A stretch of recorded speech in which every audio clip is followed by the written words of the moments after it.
Oh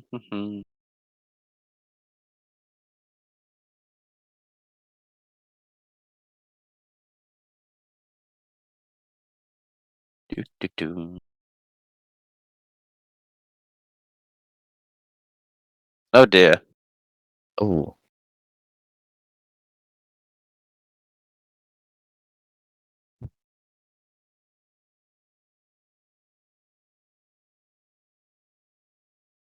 There we go. Finally, I can actually make myself a character. Don't know why it gave me a random name. Ah, yeah, let me put this token on a sheet. There we go. I see Arbon has joined the Roll20.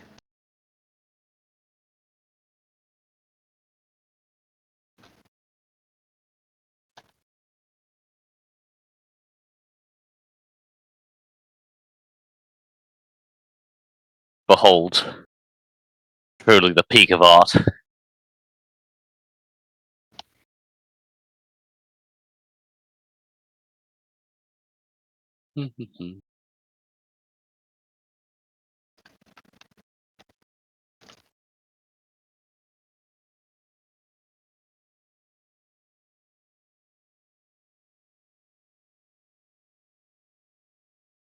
Also expecting a delivery today, but I don't know when, so yeah.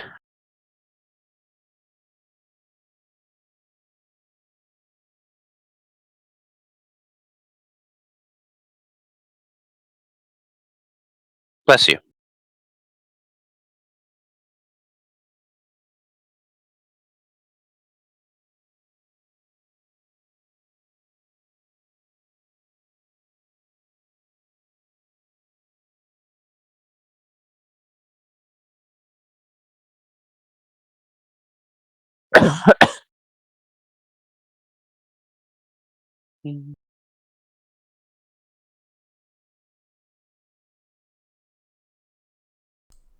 There it is.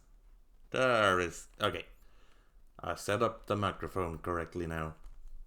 Yippee. Yay.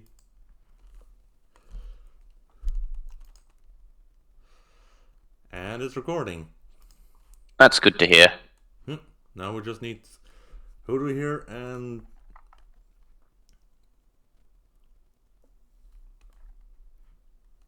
Oh, Arbon is also here, but he's in the other voice chat. Oopsie. Oh! Wait, does Arbon have the... Does this voice chat require the stars roll? Either way, Arbon already has it. I think. No, they don't. Oh, no, they don't.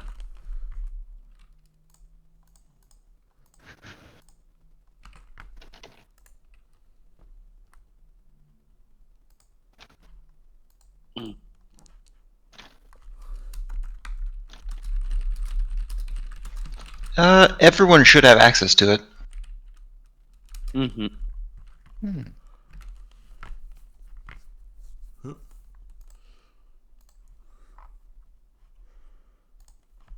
Okay. I just put everyone's tokens in a folder named the Hated Fellowship. Oh no! The fearsome fellows. The Loathsome Fellowship.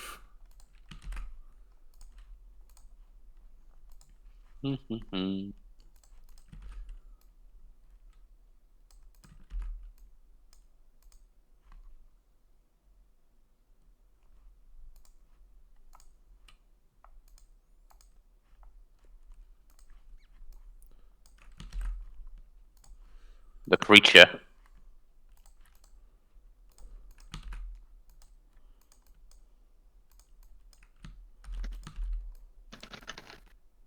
Yep.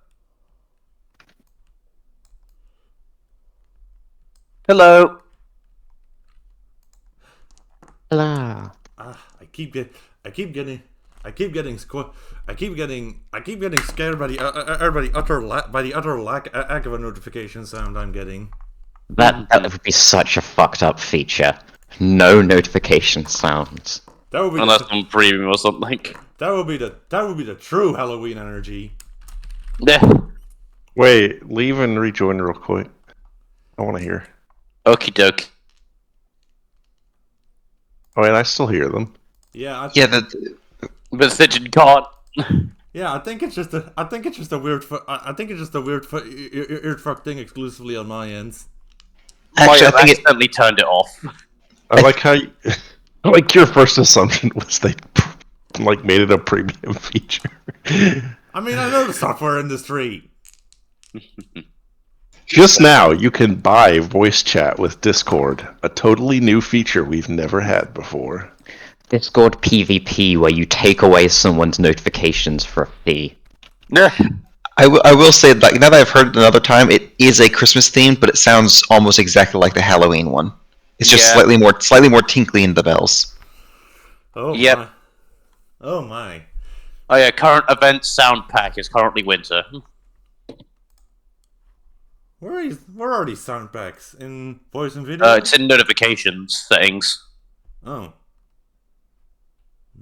Disable all notification sounds. Ah.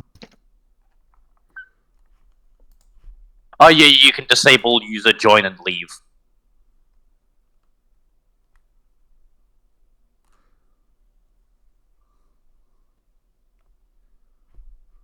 Key bindings. I didn't know that were key bindings.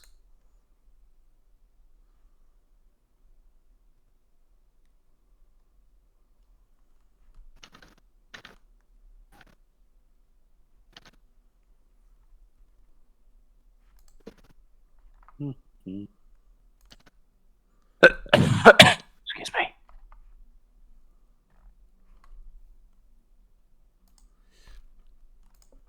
me. Anyway,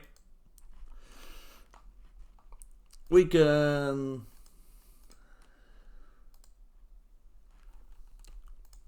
get things started while while the snake is still getting started. Yeah, I'm more or less pinging every like 3 minutes Yeah. minimum. Yeah, we can just get things going. So,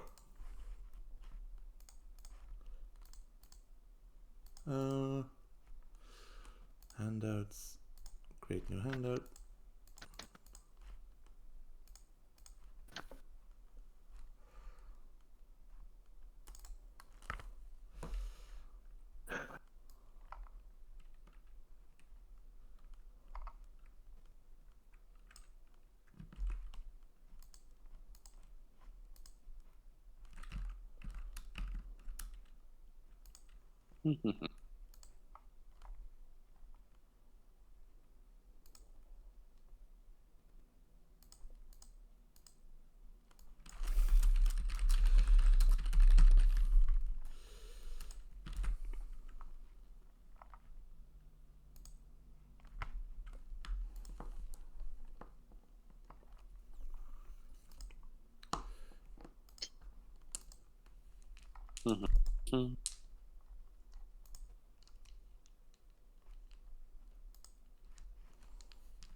Okay. So, our fellowship is as such.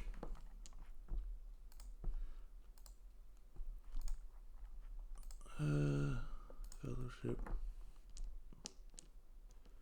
I'll just open the handouts as a companion to this. What is Natalie? What is the robot's name? Martara. Martara. Like MET? Martara.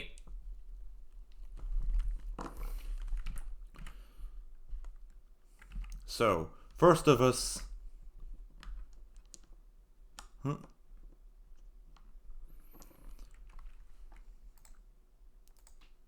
Oh wait, did I? Oh wait, did I? Oh wait, did I never? Did I never fill in the rebellion? I'll do that. Oopsie. I mean, you can do that. You can do that. You can do that at each of you introduces yourselves. So, each of you in turn, tell us about your hero. Tell us why you are. Tell us about your hero. Tell us why you are your people's champion, and tell us 3 facts about your people. Anyone may go first.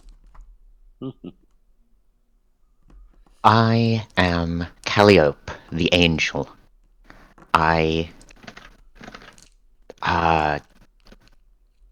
could you please write down the exact notes we're supposed to answer? Because I don't remember the exact wording. Oh, it's.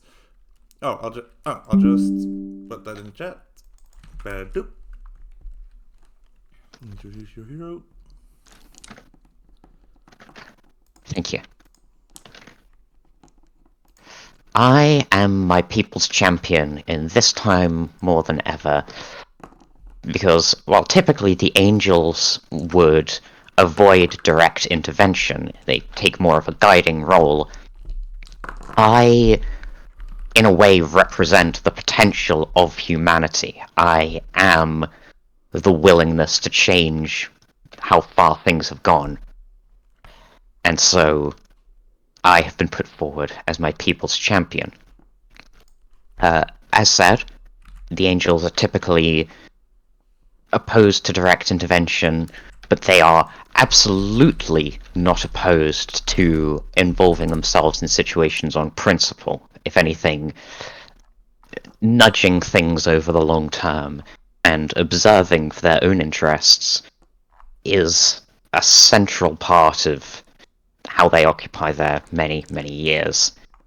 The angels are incredibly long-lived, by which I mean that saying that their life begins or ends at a certain point would be not entirely accurate.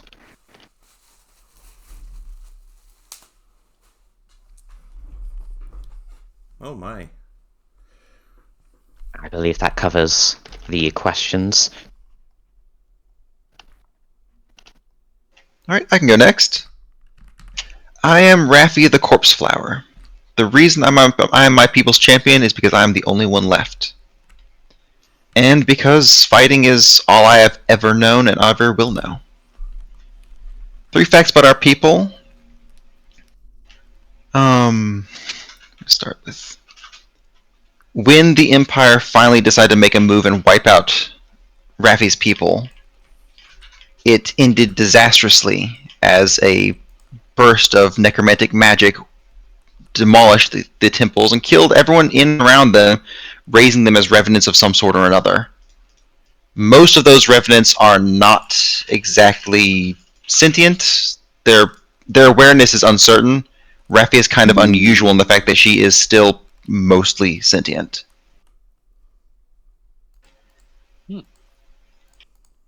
My people once worshipped a god of death, and it is likely that God had something to do with this.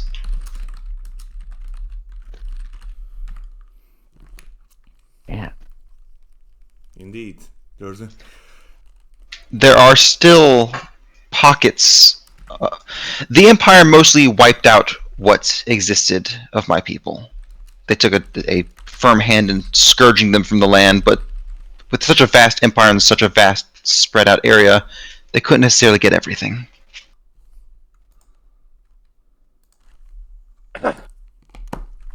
Ooh. Yeah, there's still bits and pieces. There's always a remnant somewhere. Martara, how about Martara? Tell us about you. Tell us about you, the machine, the construct. I am Martara. I am the biggest machine that is free currently. That is why I am the champion. It's because a small servant class is not exactly useful in anything else. 3 facts about my people. We are built because we are machines. We are built of steel. We are built of wire. We are built of We are built intelligent, but we only follow entirely in binary. Sorry. So yeah, people are usually built specifically to be tough and endlessly serving with very little rest or sleep. Wait, that's just a thing. Very little maintenance or rest. Bigger units like myself usually can be retrofitted into a military variant very easily because with how much armor they are built to survive in mines, they can just immediately be pushed into it. Just with a small personality change. And a third thing, oh yeah, we all follow, we all think that a specific shade of green is how we tell which one is the leader. I am colorblind, though. Aha. A small manufacturing error, but a critical one. Yeah. Oh, for a second I thought they were all colorblind, and I was like, that's a very bizarre way to tell a leadership if you're all colorblind. Yeah. It might that be why Martara is not bound by those laws? Suddenly imagining everyone claims to be the brighter shade of green. Oh, it's a specific shade, not the brighter shade. Yep. That shade just so happens to be lime pink. I mean, lime green. Ah, yes, overseer green. Yeah. It's not exactly a easy pigment to make. Yeah. Have you ever seen the droids from Star Wars? Yeah. Which ones? I've seen many of them. The one in the Clone Wars. They kind of are tan and they go Roger Roger constantly. Yeah. The B1 battle droids. Yes, they had stripes of color to indicate their rank. Exactly. Oh boy. The Empire of... Here's our skull faces. There's a... Well, our exile isn't... The exile isn't here yet. I've been poking them. I think they're very asleep. Ugh. Well, anyway. Fortuna. Before... Okay. Oh, go ahead. I think to contextualize the nemesis is it maybe prudent to first introduce the Empire. Okay.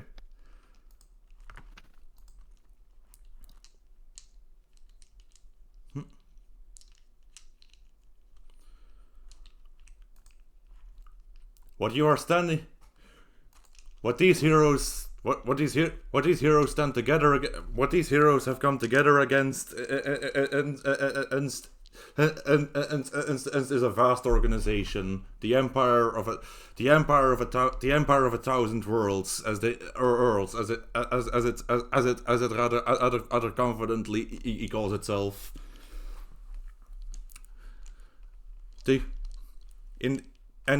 Indeed, they have conquered as many, if not more. Carelessly opening new portals between different realms,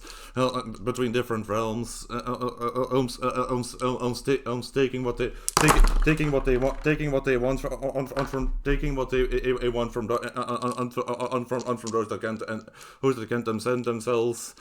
Else all defeat the capital. The Nexus, an enormous cityscape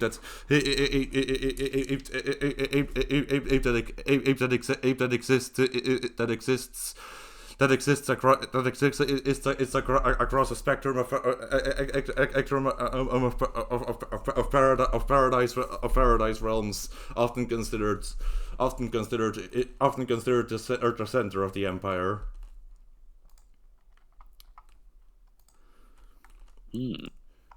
up above, up above, up above, far up above, far up above, far up above. There are the celestial realms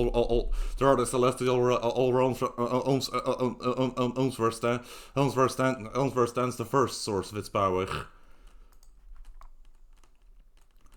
The lighthouse in heaven. Heaven. An enormous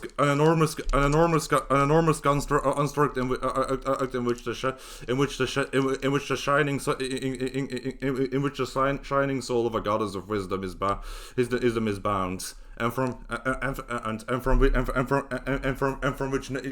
no empire and from which no information is beyond their reach. Below that, the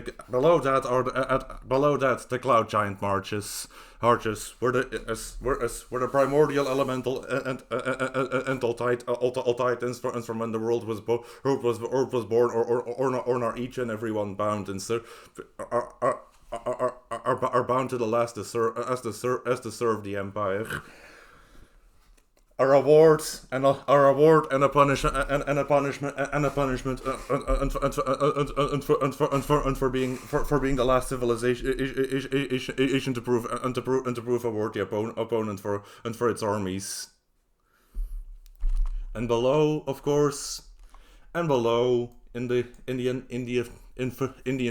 infernal realms, we have the Eternity Forge.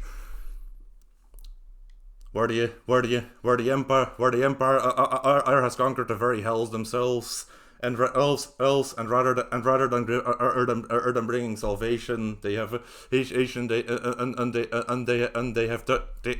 the penance of the numberless damned into something productive for their ends.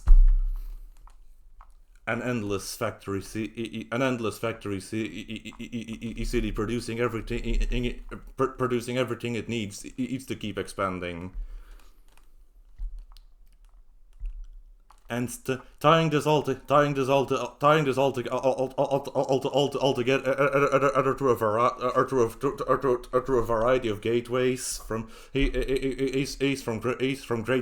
great train tracks that can go from heaven to hell in a single day, to footpaths that can take weeks or months to walk.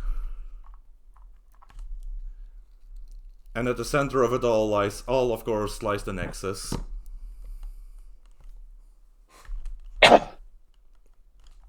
It's of course, no empire is entirely without rebellion. There is and the latest rebellion, which our heroes have joined, is called the Skull Faces. Headed by the daughter of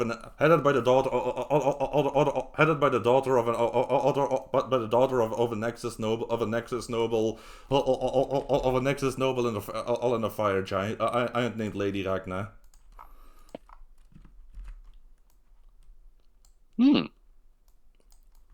Full name Ragnarok. Yep. Indeed. Now, she is the leader of the rebellion, which, if I remember, I kind of think I chose the agenda of the rebellion to unionize, but the other two, but I'll just post the choices in chat and change accordingly. I think we did talk about it previously, but I don't remember what the result was. Yeah. I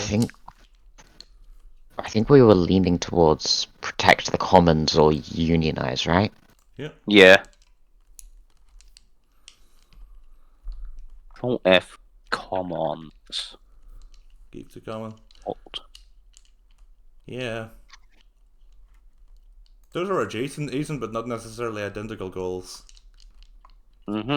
Raffy would definitely institute anarchy, but she's not leading the rebellion, thankfully. Yeah.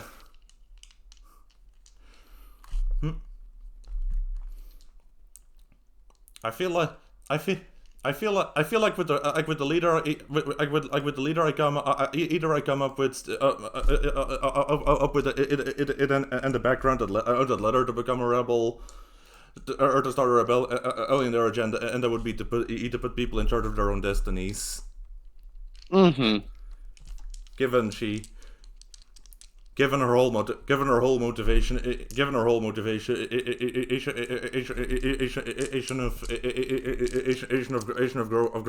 growing up without a mother due to the Empire's endless expansion.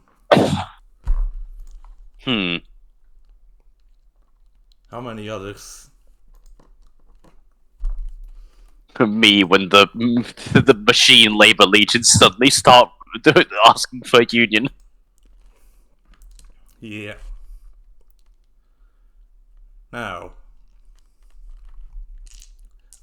I don't have tokens for the rest of the leaders, but but we can go through them too. There is, of course, the top dog of the Empire, the Navigator, the one who has led at the conquest of these thousand worlds. He wields a sword, or that tears open the skin between the worlds. Ooh. Yep. He's mostly recluse. Usif, keeping to the imperial palace at the highest pinnacle of all of the nexus. There's also the harvester. Esther, a fearsome warlord of the Hells turned top general of the Empire, who is mostly extremely bored right now. Yeah. Yes, it hasn't been since the War of the Giants that she's had a worthy opponents. So mostly she just sits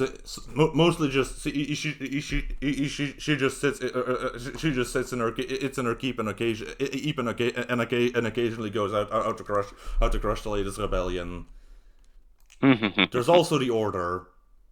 What they are, or even if they are a single person no one quite knows.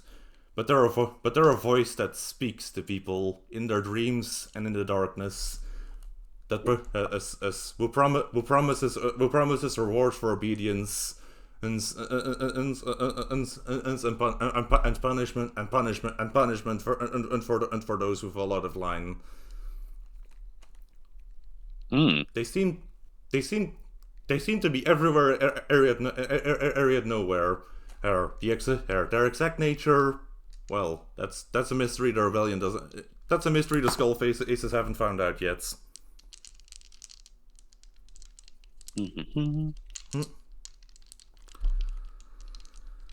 And there's also a fort leader. That being the nemesis of this fellowship. A cat. Obviously, the most important of the four leaders, whatever else anyone seems to think. I mean, if they were so important, why aren't they a god? Like me, the most wonderful and perfect feline to ever come into existence. The Empire just wouldn't be what it is without me. I go around, and every little thing that could go wrong simply doesn't, because I'm here to make sure it doesn't. All the soldiers believe in me. All the members of the Empire believe in me, not their worthless and ratty pagan gods, which, frankly, so out of style at this point. And at this point, I'm sure any member of the rebellion must know my name. It'd really be an insult if they didn't know Fortuna. But I'm surely going to teach them my name otherwise, because I rule with an iron fist. My soldiers, the Imperial flankers, are simply the best in the Empire. They have the most powerful tools available to them. No one else is allowed to use firearms, after all. They go wrong so often unless they're in the hands of my men. And maybe I have something a little bit to do with that. The flankers are on the front lines of every battle. And with massed firepower and heavy swords and lances, they're able to just blast apart any of the opposition. I don't really do all that much fighting myself. I've never been very particularly good at it, but I am pretty quick on my feet, and, well, you'd have to get really lucky to hit me. 3 things about my men. Well, there's the guns. There's their dashing good looks, and the fact that the rebellion's always on the run from them. And most importantly, they never back down when I'm on the front lines. Ever. In fact, anyone who would even think about running suddenly realizes what a horrible idea that would be because we're going to win. Haha. And This feels like a monologue that would end by showing that Fortuna is writing into a diary. He's sitting on a bed, kicking his legs up in the air. Exactly. It's not a diary, it's my memoirs. now, there's Intimidating, though. yeah. There is a. The next step needs everyone here. Huh. Ah, Oh wait, there's also. there he is! Ah. Snow awakened.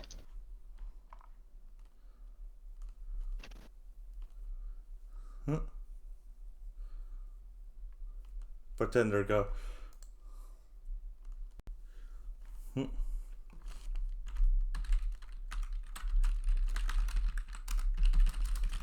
Mhm.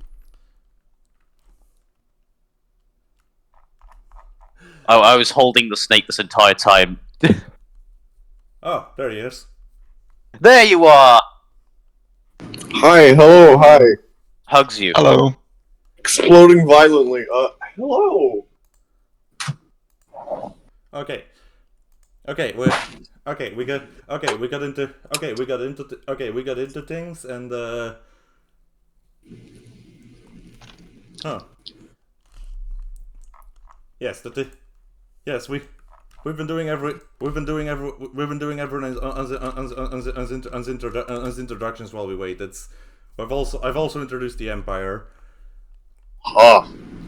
I can give a quick recap if you need to later. I should also have a note. So I should also have a notepad open. That is true. If everyone could also recap the 3 facts about their EP status in the chats, I will put them in my notes. Okie dokie. For 1 second.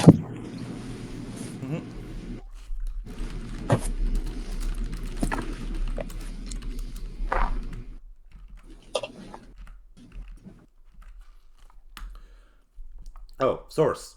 So source. Tell us. So source. When you have your hero up, tell us about your hero. Tell us why you are your people's champion, and tell us 3 facts about your people. The Exile doesn't have any people. Well, you're your previous people. Your new people are Yeah. your new People. people are the criminals and the in the underground of the world. From what I read, the Exile isn't supposed to make facts about their previous people either, because they're no longer their people. Hmm. Huh? Let me Let me quickly check. Let me quickly check the fellow. I may be having a mandala. I may be mandala affecting myself again. Ah, you cannot command lore about. You cannot command lore about your people. Only about the crimes you have committed and other exiles like you. So your new people are people. Your new people are fellow exiles and criminals. Yes. Tell us, what place do exiles and criminals have in the Empire? Woke up like 5 They're minutes. forgiven if they join the Empire. Nah.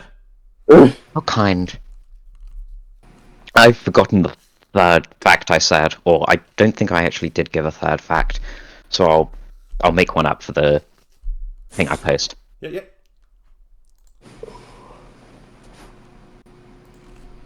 Okay. Just start with yourself. I believe you were called Chagu? Juga. Juga.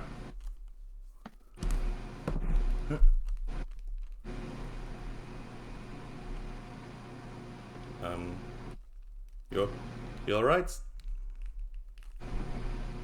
Did you just wake up? Yes, literally just woke up like Do you 4 minutes ago. Why don't we give you time to like get coffee or something? Yeah, just 5 minutes. Yeah, that's... I can quickly check if my package has arrived yet or not. I thought I yeah, coffee. Yes. Go get coffee now. Go get coffee, you.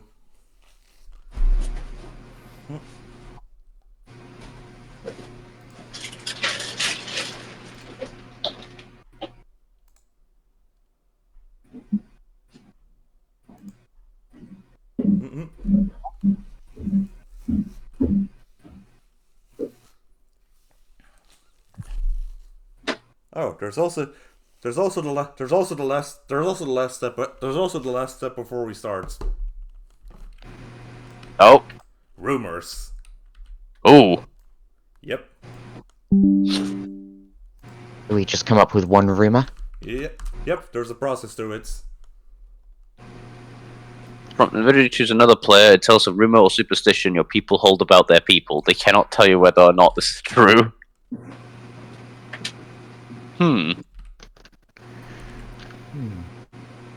Eighth is doing a strange dance in the kitchen, and I don't understand why. This is what Lapsang Suchong Tea does to us. Oh, today it's puerty. He wanted to make that very clear. Oh boy. I'll be back in like 2 minutes. Sorry. Ugh.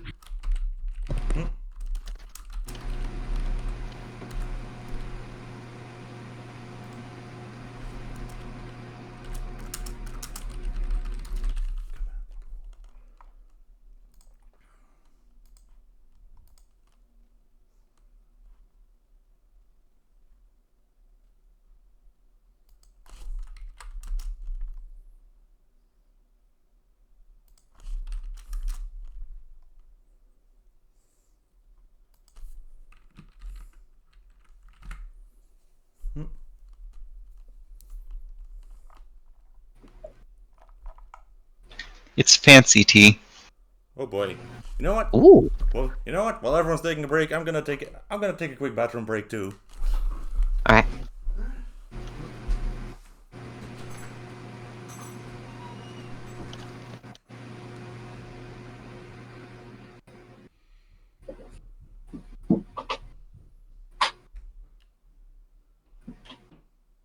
Okay.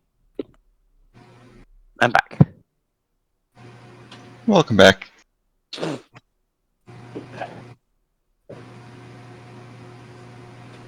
Let's see. Rumor time.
fancy tea. Tasty tea. I got a whole like a half-liter of coffee made from a single coffee bag. Hmm.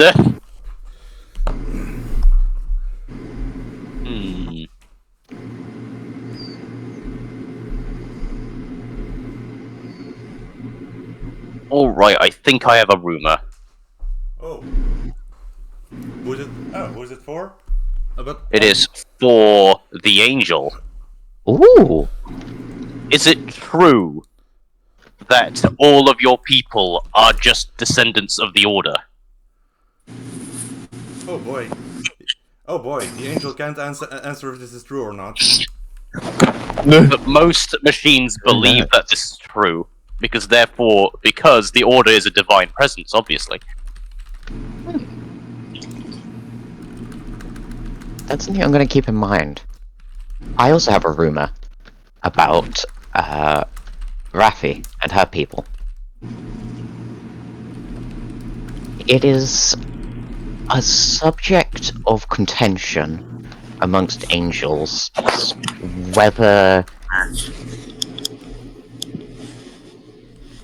Wait, sorry, hang on, I need to redouble check a lore thing real quick.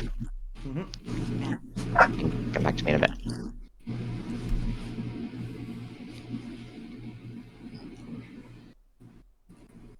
She's not the only remaining, or she at least wasn't the only undead remnant of her species, right? Or not her people. Yes, there are, like, places where they used to live are often blasted wastelands inhabited by trampling zombies that kind of just hack anyone who comes into them. Yeah. Ones that haven't been wiped out, at least. Double checking that was the case. Yeah, among angels, there are some who claim that this curse of undeath was expected long before most think. Ooh. That is what is rumored amongst the angels. Very interesting.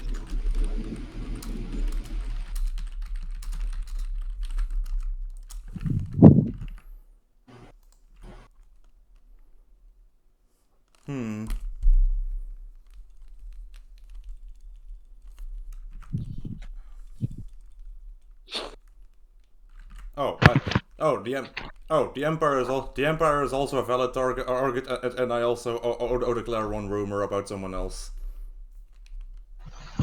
Ooh.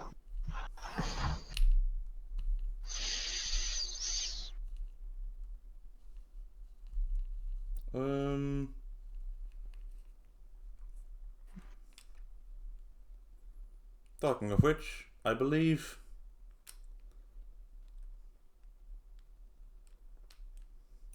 I think I will state that there's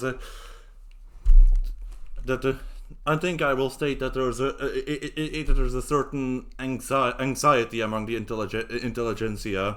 It's considered a radical. It's considered a very radical theory, but. It's considered a very radical theory, but they believe that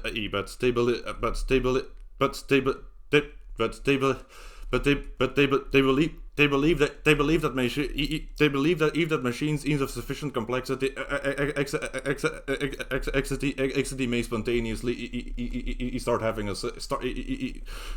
may spontaneously gain a soul of their own. This is of course a fringe belief because machines are legally property.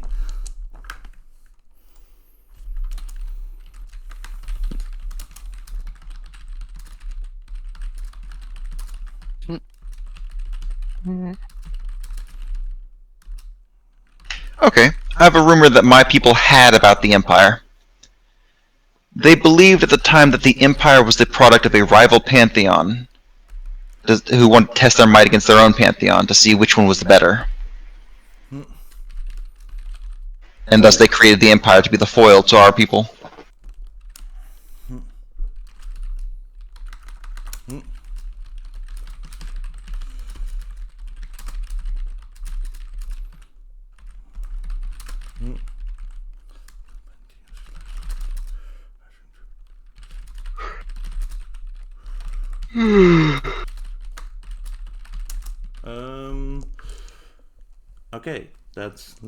Okay, that leaves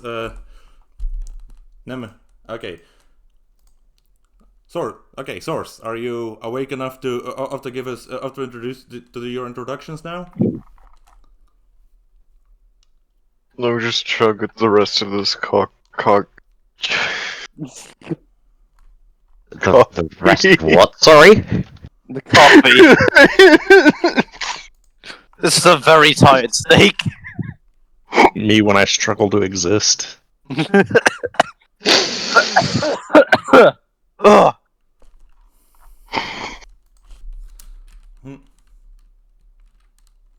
Snake has been tied into pretzel. No. No! Okay. Pretzel privileges have been revoked.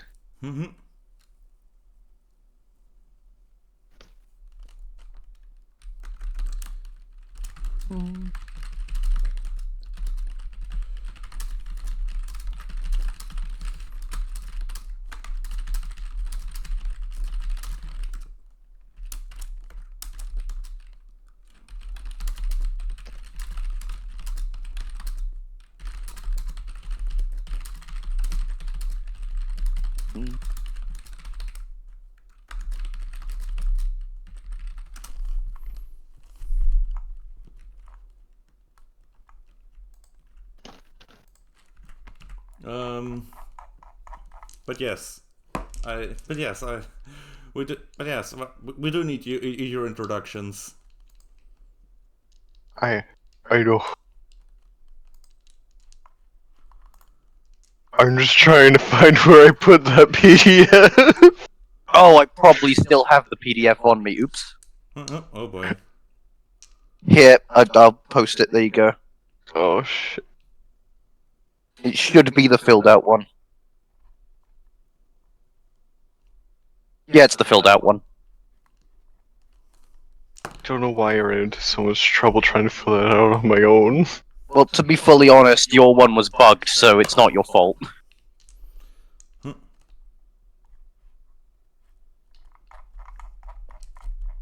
Oh wait, that doesn't have the notes I have written down though. I'll need to quickly find them again. Oh boy. No, I have that one. So, Okay, thank goodness.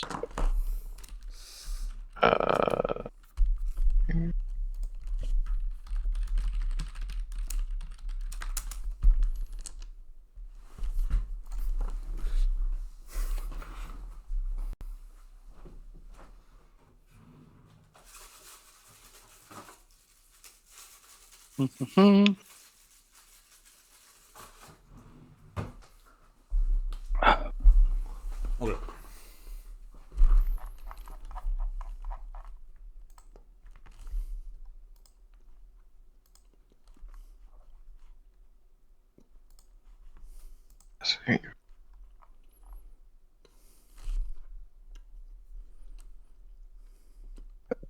Brain is nothing but mush. Oh dear.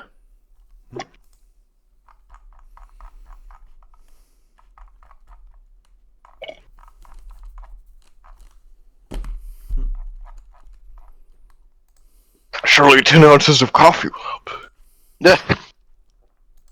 Okay. Oh man. I hope you're getting enough sleep.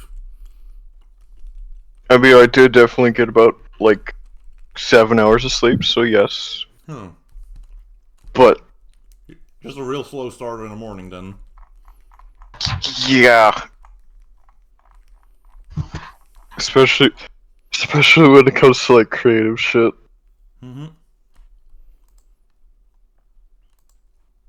Fucking... Okay.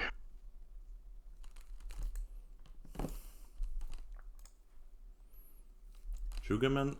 Okay, Jagu, or was it Juga? Juga.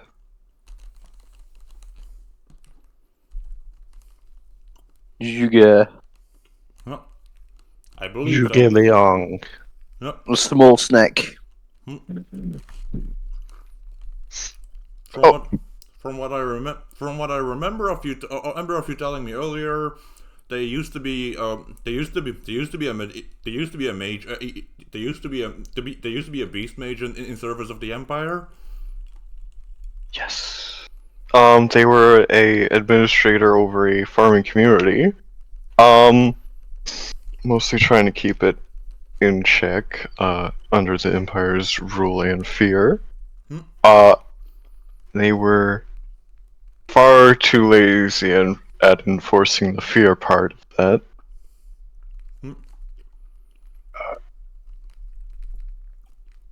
Ah, yes.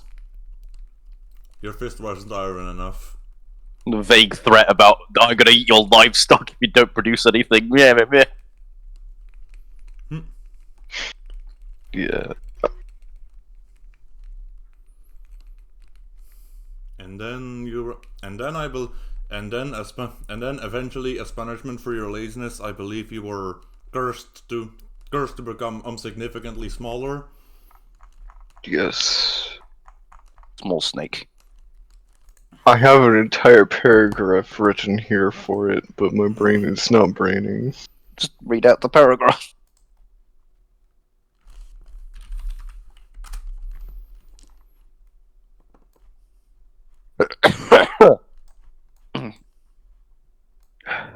Yeah.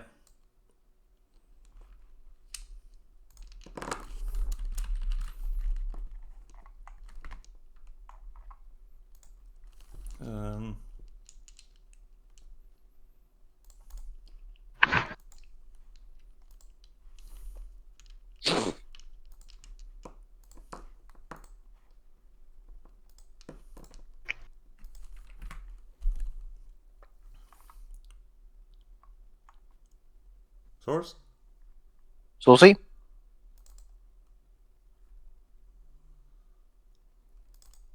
He's dead, Jim. Oh no. dear. Oh man.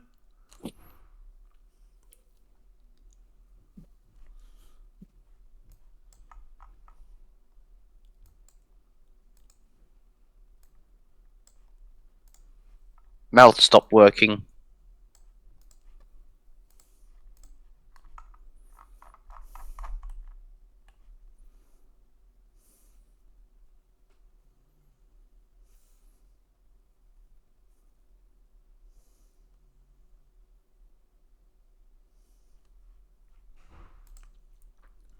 So anyway, exiles and criminals.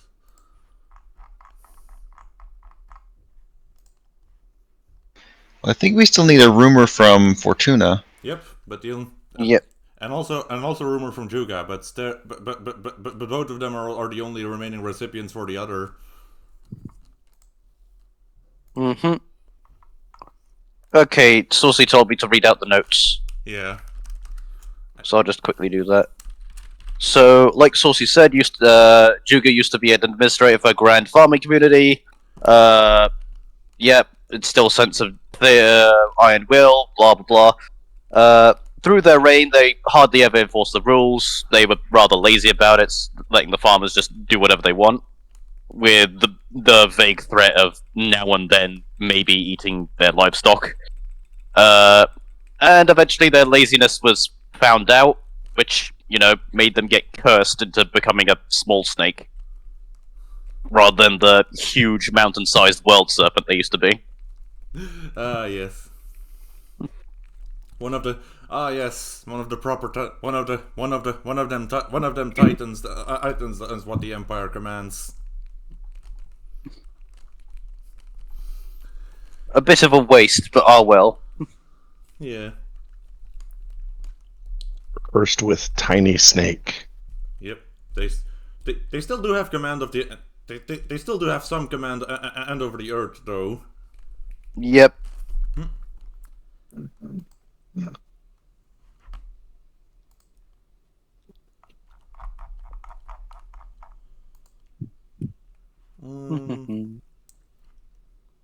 Okay then. Rumor.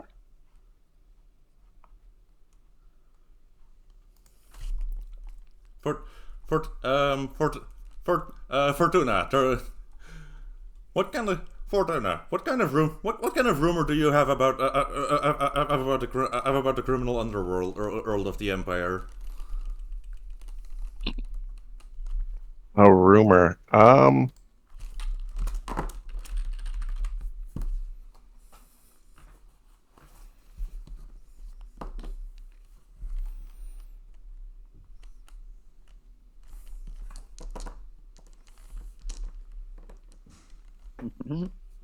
Supposed to be like an empire of order, right? Yeah.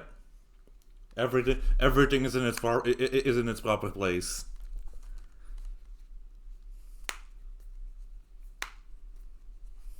The criminals all run their operations out of a officially mandated thieves guild, but no one exactly knows where to apply.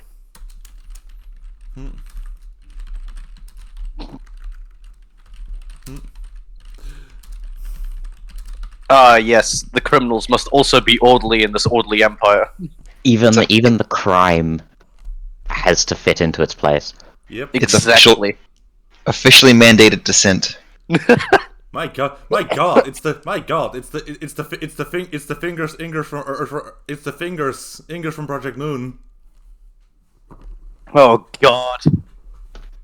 No, let's just hope it's not the index or the thumb. Oh I boy! thought you were going to say it's the fingers from Elden Ring. Man. I thought you were going to say that too for a second. I was like, Yeah.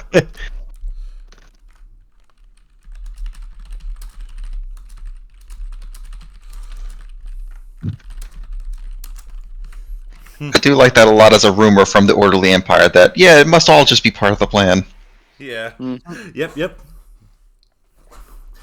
Rebellion, it does not exist, but when it does exist, it is perfectly accounted for. Yep.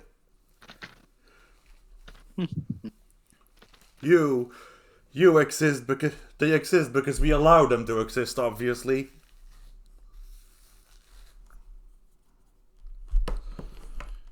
Imagine that criminals. Imagine that at outright rebels weren't swiftly crushed. Hmm.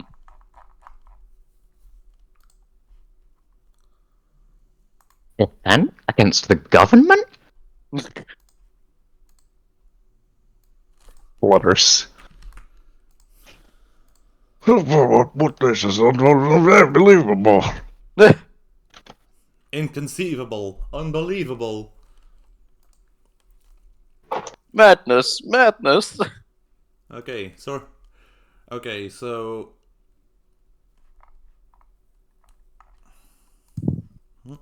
but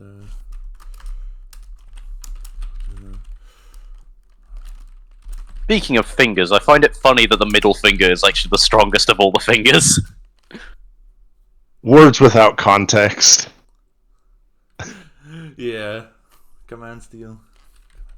In the Emperor.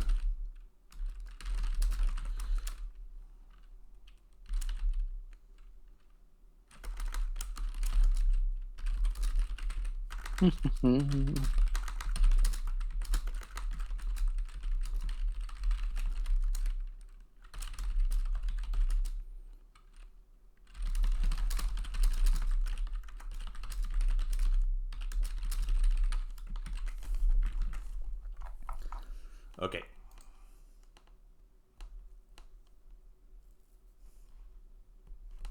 Okay. Yeah. Let's. Yeah. Let's.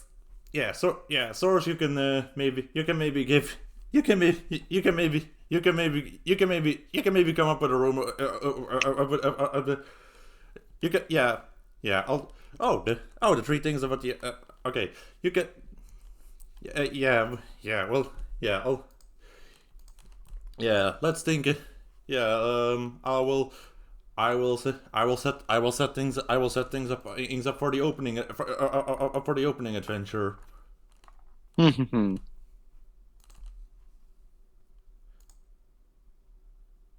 There we are.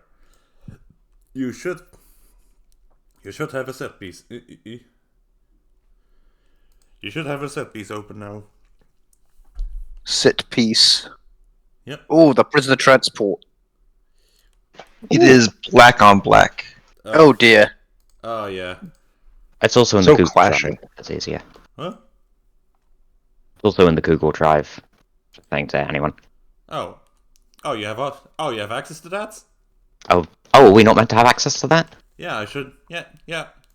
I just stored that there, but you know what? Maybe. Skullface's Remnant, prisoner transport. Oh yeah, the prisoner transport is in fact there for some reason. Nothing we haven't seen, really. Or that we wouldn't know, I suppose. Yep. You know what? I'll just change.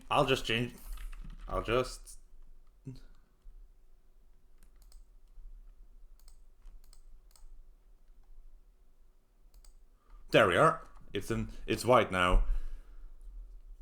I don't know why I don't know why I rolled when I edited it. Now I can't see it.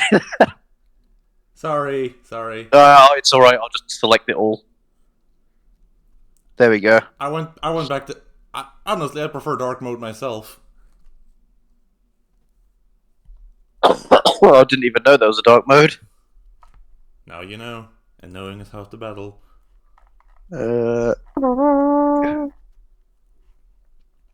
So, well, yeah, you have your bonds with each other that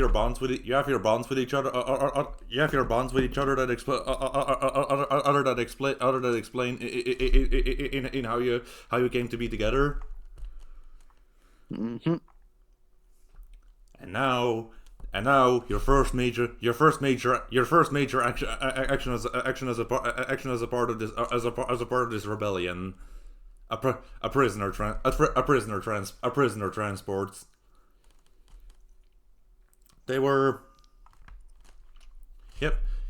The exact nature of the prisoner couldn't be found out, but they're an individual A class, as prisoner who got a train wagon all to themselves. Yep, one of those big. Yep, it's the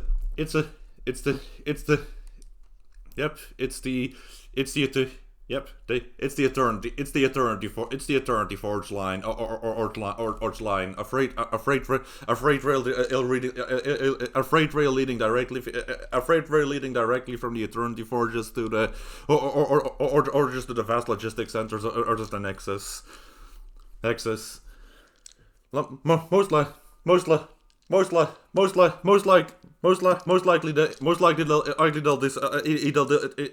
likely if this train arrives, then the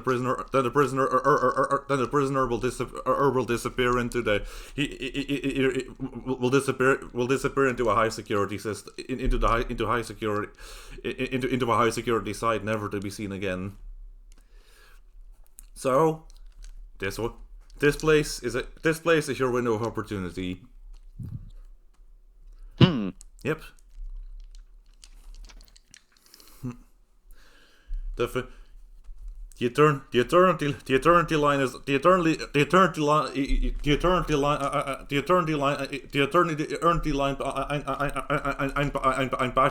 passes through a desolate and depleted realm that was once part of the Eternity Forge before all its resources were used up. Now all that's left after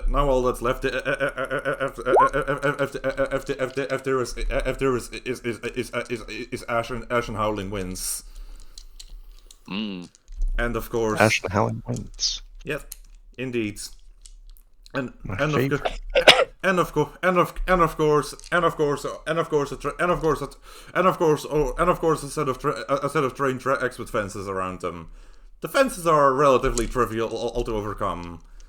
But there is the question, and there is of course the question: how will you stop this train?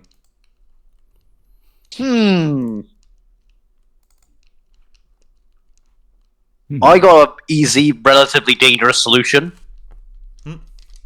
Do remember that anything that's caught in front of the under the train is do remember that anyone caught in front of the train is summarily destroyed. Yeah, but I don't have to be in front of it.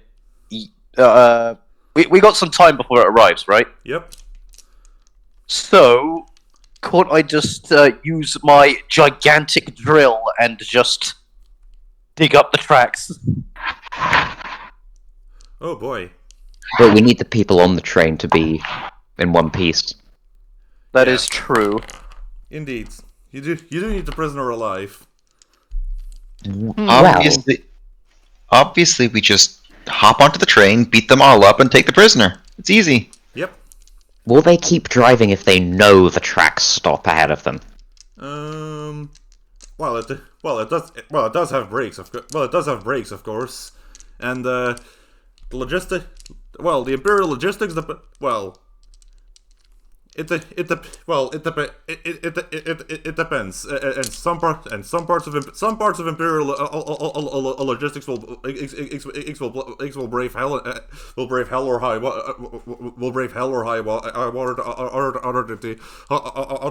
to stick to the schedule, and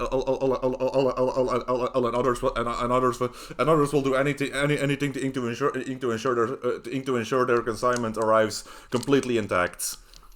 Well, if there are no tracks, they're not going to be able to do either of those. Well, Exactly. so you're going to very visibly damage the tracks. Yes. That's oh yeah, I believe you. Or... Sorry. Oh yeah, you can do. I think you can do that. I'd also assume most railway systems have like a signaling system. I know, barely relevant fact, but in some cases, they put tiny little explosives on the tracks, so that as you're going over it, you can feel the explosion in the train, and it's like, oh shit, we need to stop right now. Yeah. Joof, joof, joof, joof, joof, joof. Huh. Okay then. So is that the plan you're going with? Ripping up the tracks, so they have to stop. Yep. I would assume, yeah, that seems like a good idea. We don't need to trade afterwards, after all.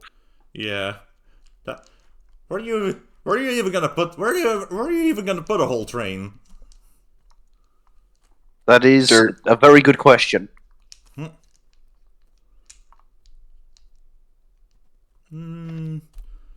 I think you can just do it. Wait. What are the tags on your? Oh, it's a useful feature you're built with. So it's just so it doesn't have any listed uses. It's just. Yeah, I can just do it. Yep. Diggy hole.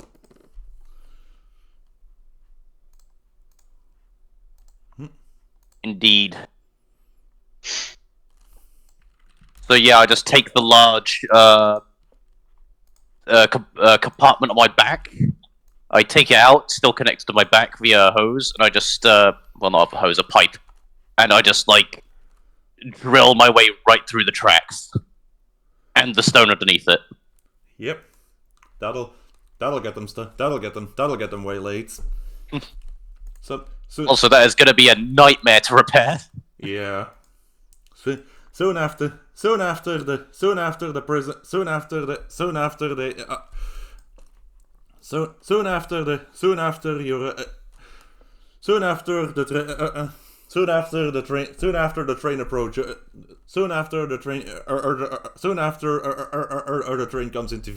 train comes into view, you hear the hit, you hear something hissing. You hear something hissing. The screaming of metal on metal as its brakes engage one by one. It's an enormous beast of a machine. It is an enormous beast of a machine. It's an enormous beast of enormous beast of a machine. A good even Martara only reaches up to half its size. The very big Transformers, machine. Robots in disguise. I'm going to add to its lore. You said it was a beast of a machine, so it's actually a transformer. Oh no! Oh my god. You do that? I don't think it's one of your minions specifically. Oh, damn. Fortuna doesn't own the railway system Not yet. yet. He's just sitting there looking at the distress report, and he's like, "If only they listened to me." Well, you do, however, have the ability to just show up in the scene. Ooh.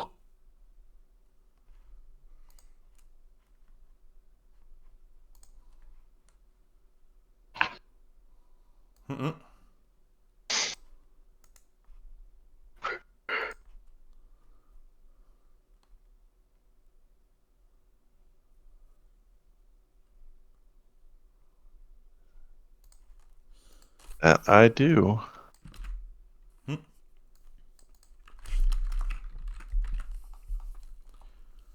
Cat. Wow, that is indeed a cat that appears is right on cue.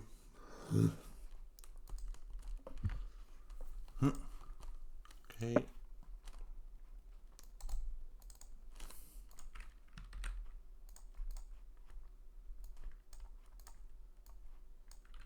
So anyway, the train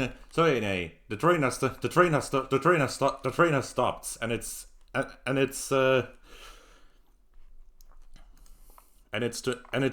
troops come out, and its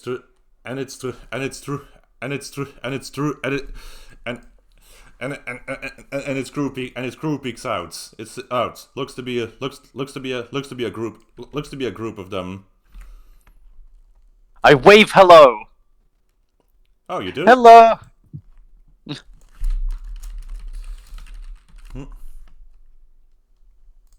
Track maintenance.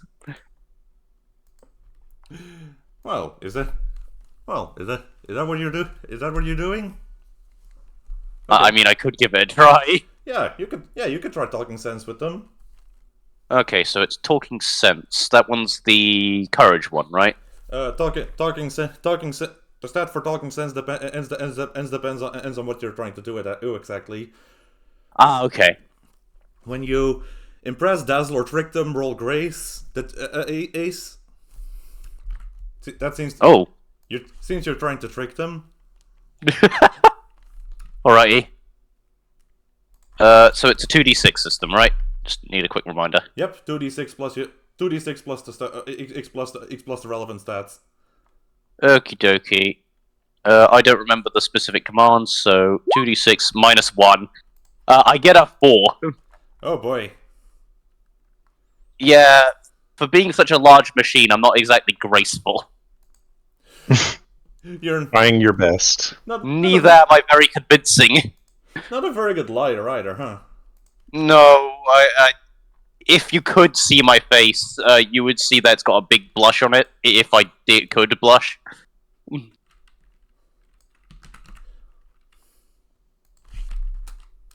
Like, oh no, I lied.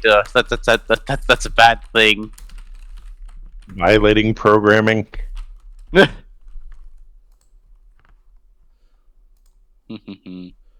And here's the train crew. Here they come. Replace the crew. They're easily fooled by false information, disguises, and distractions.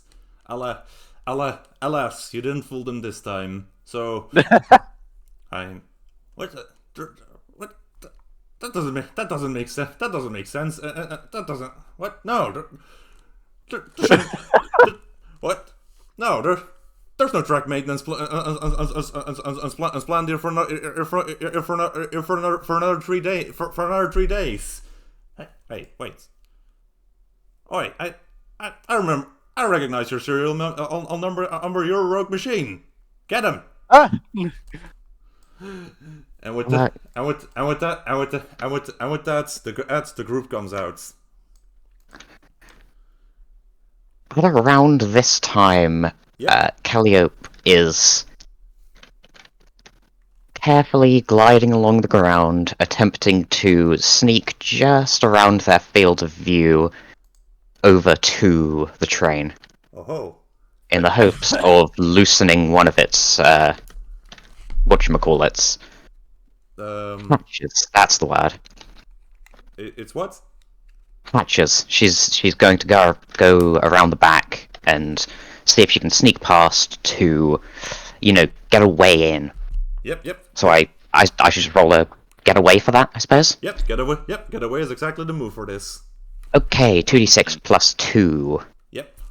A very graceful being. Oh! That's a That's only 1d6. 1d6. Yeah. Oh, it was. Okay, let me roll Oopsie. one more d6 minus 0. Plus 0 even. Okay, that's a 10. That's a 10. Yep, that's okay, good. So, 10. Okay, That means you. I get there quickly and quietly, avoiding harm and drawing no attention. Aha. Sneak. You just sneak your way up to the. You just get your way to the clutch and all the commotion. Ocean, quiet as a whisper. Exactly. Getting the clutch loose is relatively simple. It's the kind of universal design that even a conscript from a tribal society needs to be able to work with. So. The clutch.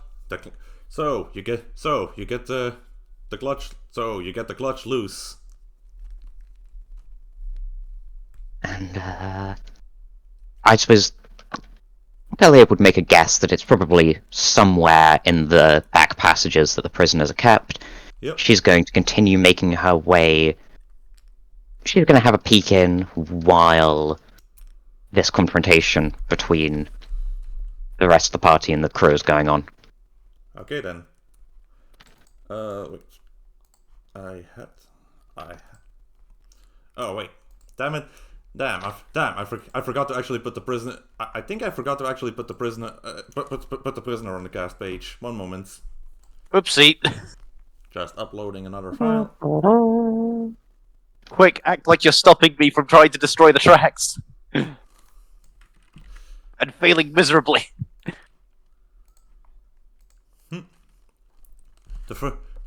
Let's see the first three wagons are just completely packed with dormant war machines. The first three wagons are packed with dormant war machines. Clearly produced in the factory and being shipped out alongside the prisoner transports. After that in the middle is the locked wagon. Those are the machines, and that's. Oh my goodness. Yes, I know. They're machines from hell. What? Of course, I use those. They're perfect. I am not complaining in the slightest. Yeah. Yep. Yep. It's a pretty. Yep.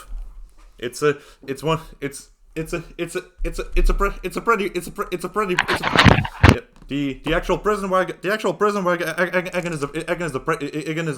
a pretty basic iron box. Is a pretty basic iron box with a small viewing window. inside, inside you see this. Inside you see someone fettered by both hands and feet to the walls, and with this big uncomfortable iron collar around their neck.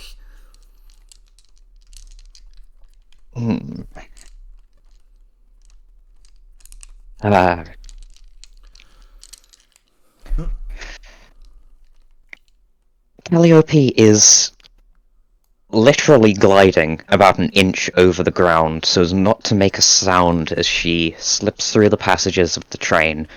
But as soon as she sees this person in chains, she swiftly steps over and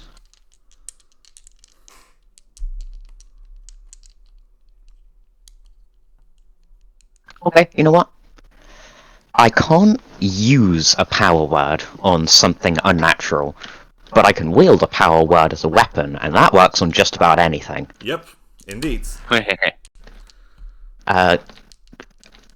Seemingly from out of her sleeve, Calliope pulls a short sword with a thin iron blade, it thrumming slightly with a static charge, and she attempts to break the shackles using the power of Sunder. One by one. Let's see here. Let's see. The shackles under limb are split apart or pretty easily. But then the collar around his neck, for that one they dodge out the way. You see them struggling, grimacing, a hand going up trying to pull against it, and then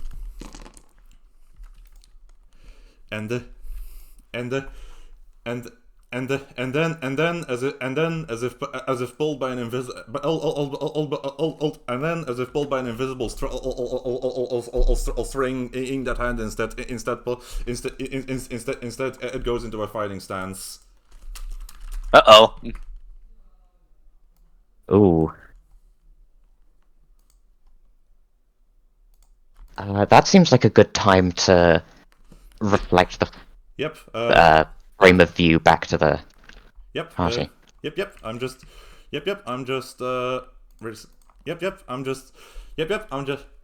I have added a new stat to the prisoner transports. Ooh.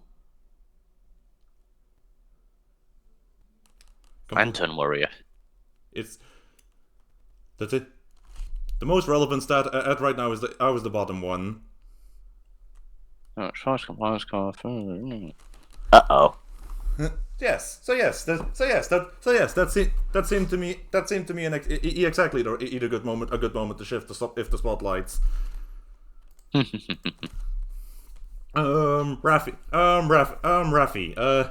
Raffy. There's a group of Imperial soldiers advancing on Martara.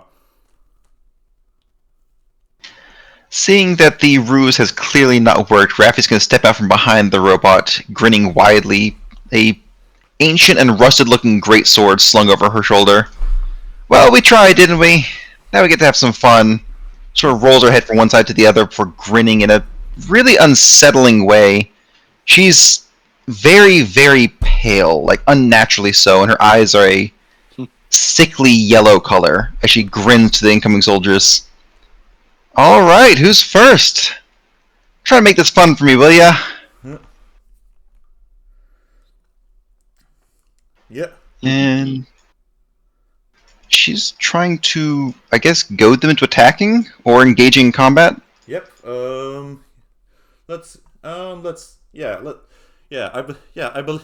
believe your curse made you pretty much immune to normal weapons. Yes, she's immune to normal weapons. Okay then. At best, they can slow her down. Yep. Okay then. Well, they are a group.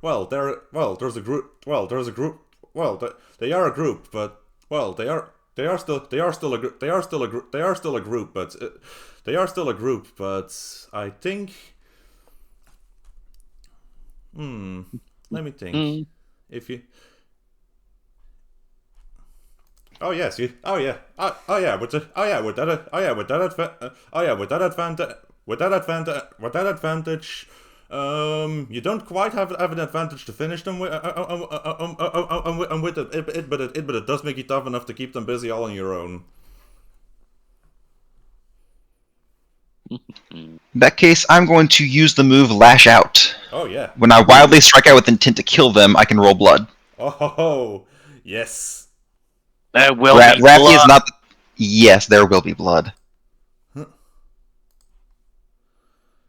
Okay then. As Raffy just kind of throws up in the middle of them, and she fights like a berserker. She is not caring about defending, only offense. She takes hits, she gets glancing hits. She just keeps going.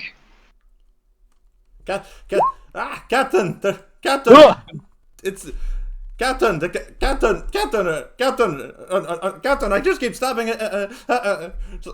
Sergeant. It's not slowing down. It's not slowing down. Raffy is just like laughing even if she gets like stabbed in the arm. She just rolls with it, swing that sword around. With that, I do 1 damage, and I'm going to take a damage to deal an additional damage to them. Oh boy! That takes out. Oh boy! That takes out all but 2 of them. Come on! Aren't you supposed to be the Empire's finest? I've had better dances. Okay then. There's. Yeah. Scarlet red stains the desolate ashes. Eats the desolate ashes. The survivor retreat to the train towards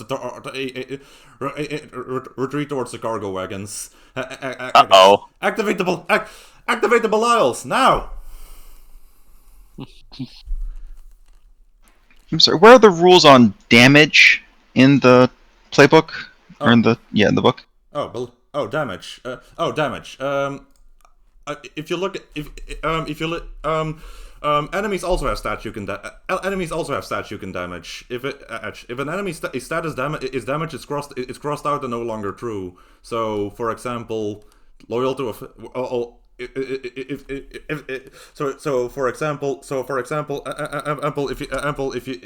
you damage these guys only have 1 stat but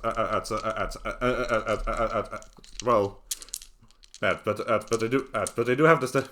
But they do have the stat twice when you when they're a group. Which is just enough for you to just wipe them out altogether. But basically, NPCs have stats that describe what they can do, and when an NPC stat is damage, they can no longer do that thing. If a sword master may be the best sword fighter around, but if you damage his best fighter around stat, you've disarmed them or wounded their sword arms such that they no longer have that advantage over you. And basically, when you damage all of a threat's stats, they are no longer a threat to you because they no longer have any means of opposing you. Of course, on a +10 to finish them, you just outright I'd get rid of them. Sliced and diced. Yep. As for player damage, it's just specifically attached to your stats getting damaged. Yep. Any other? Is it still unclear?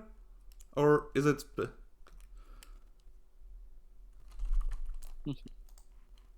I was looking for the mechanical, like what being damaged does, but I think I found it. Okay, so basically nothing for me. Anyway, I took the damage to my armor instead. Yep. Raffy being undead is just really, really hard to actually hurt. Yep. I think you can also heal it back from feed on pain. I would assume because I did this.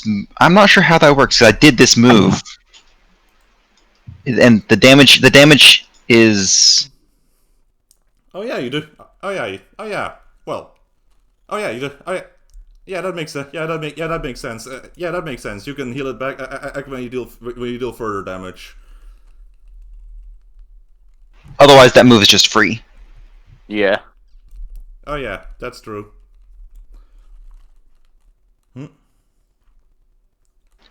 So, seeing the Imperial start to like retreat after her onslaught, Raffy kind of sighs a bit and like brushes at her clothing where it's kind of scratched, where it's kind of like cut up and stuff.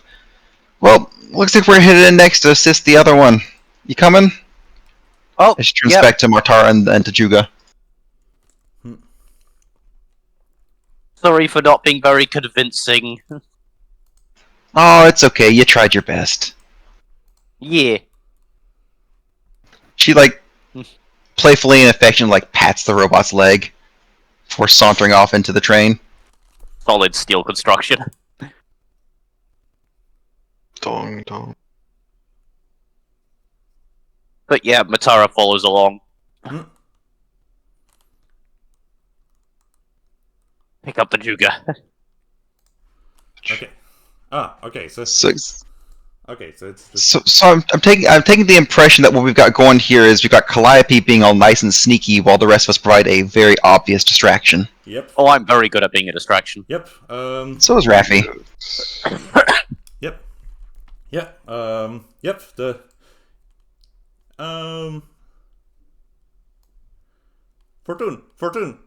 Fortuna. Perhaps this would be a good moment for you to complicate things.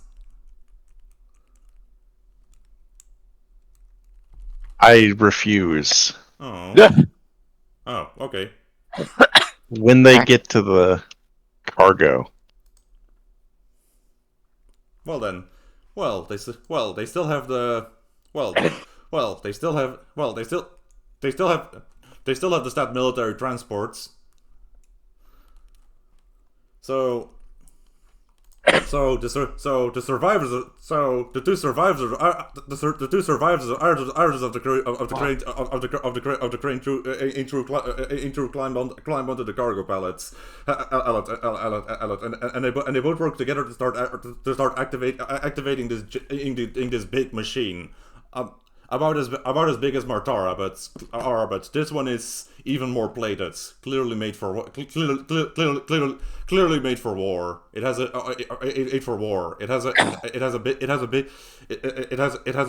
big blade. It's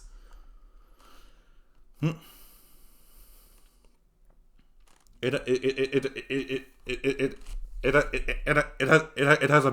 has a big club for one arm, a cleaver for another, and it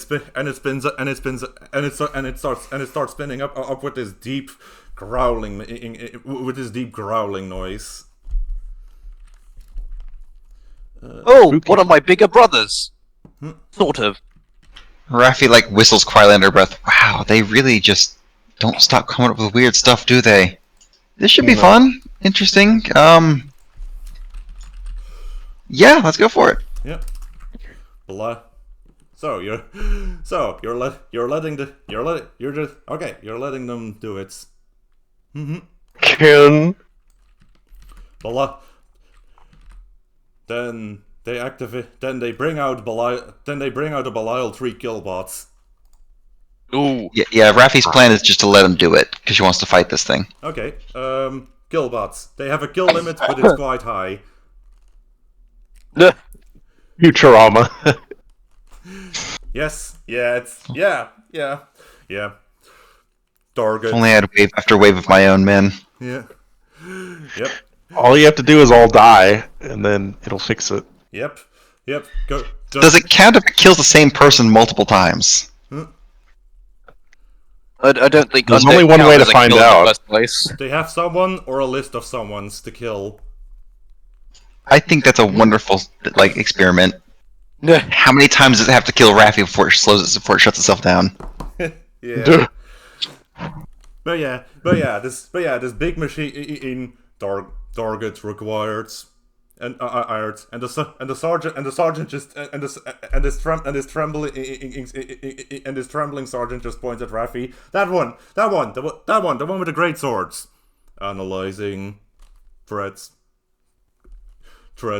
empiric, threat recognized, iced, corpse flower,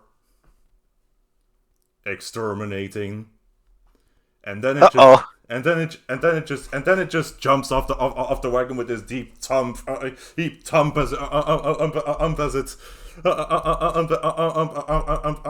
it walks up. And with that, I would like to swing the spotlight to Juga. What are you doing, little snake? Okay.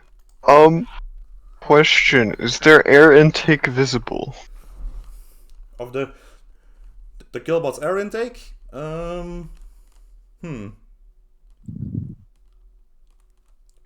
It's a very hot environment, so therefore it does need some form of cooling. You could.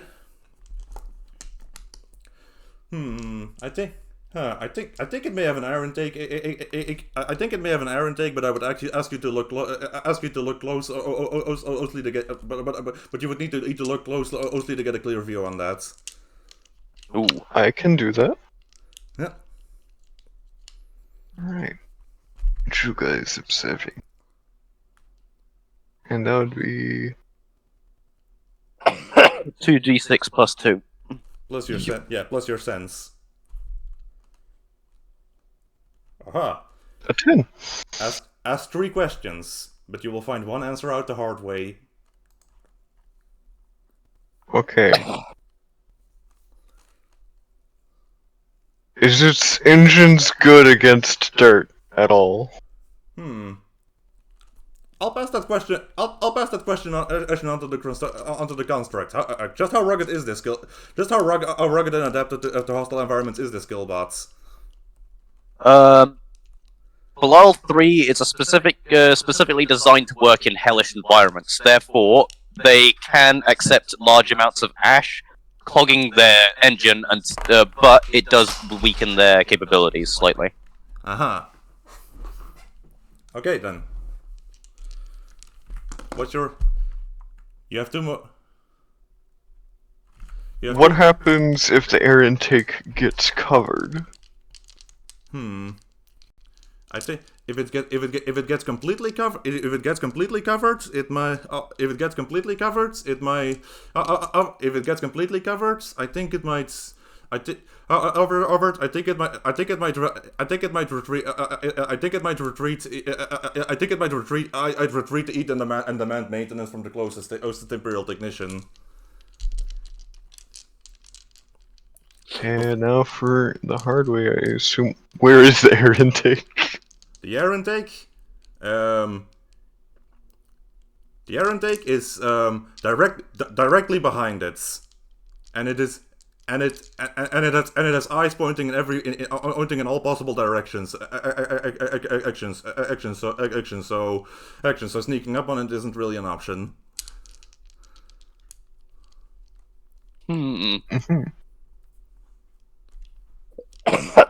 Excuse me. I could help out though. Oh. Yeah. I could keep it busy. Yes, Martara can do that. So, I still have my enormous weapon out, which has its attached roll bit. It is also a type of focused energy device, since those are, it's actually more efficient to just melt through rock than to drill it.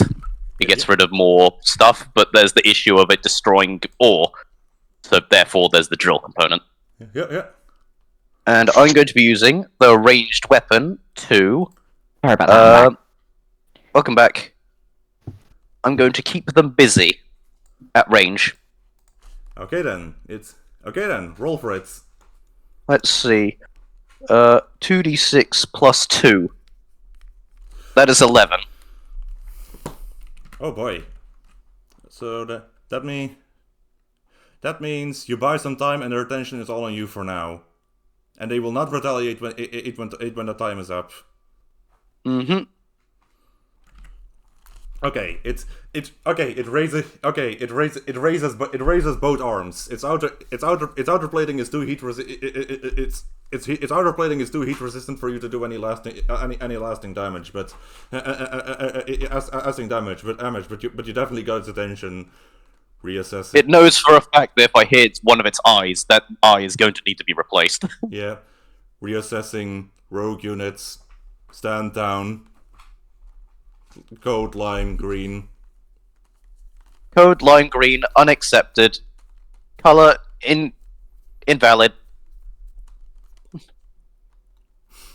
Unacceptable. It starts slowly plodding towards you, literally pushing through the beam. Oh no. All right. Raffy seemed quite hyped up for fighting this thing. So how about the spotlight passes back to her?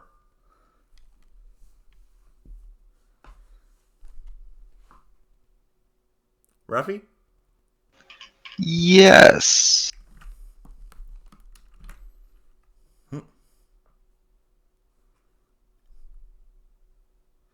The book keeps closing.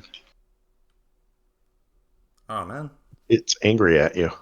It is angry at me. So, I'm just trying to look at the basic moves. Oh. Oh, okay. Finish them. sorry for taking nearly an hour for my brain to. Sometimes it happens. Yep.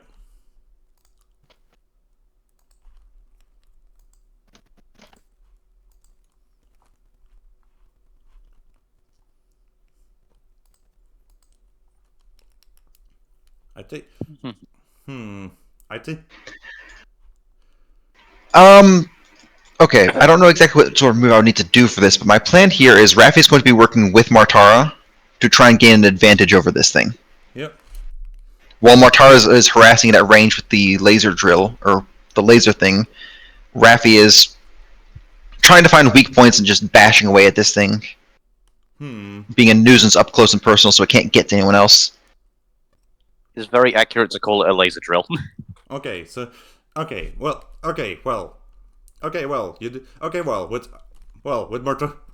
Martara already forcing it on the defense, and if you have an advantage to try and finish them, but as you're its primary target, you will need to pay a price to get close enough to do that. No.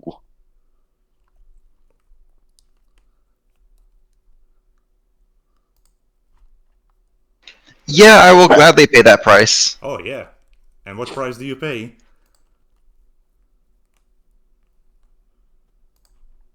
Are there specific options to choose from, or? Yeah. I like the advanced move because it gives you if you specific options for that. I just posted it. Pay a price. I should also pin that. That's right. There.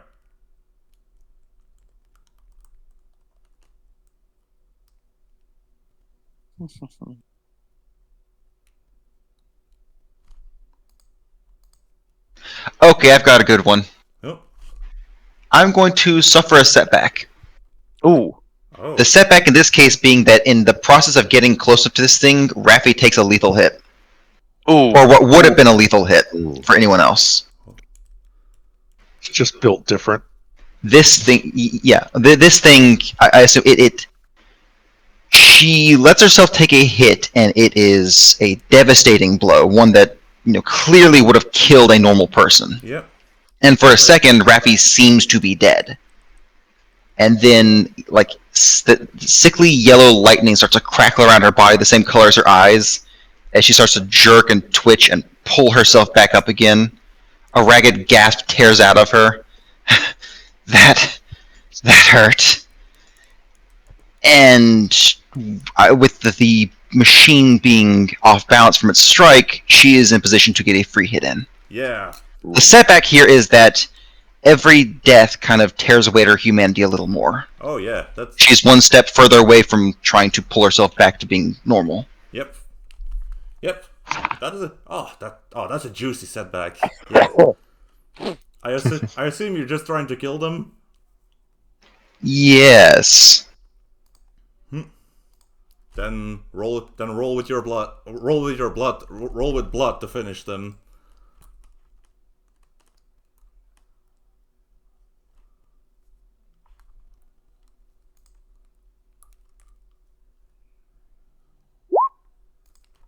Oh, that's an 8.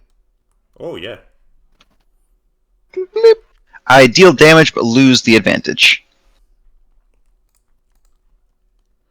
As Raffy's blade plunges into an exposed joint, tearing through some servos.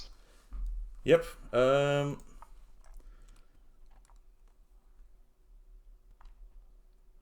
many? It looks like it has 2. Kill bot and exterminate.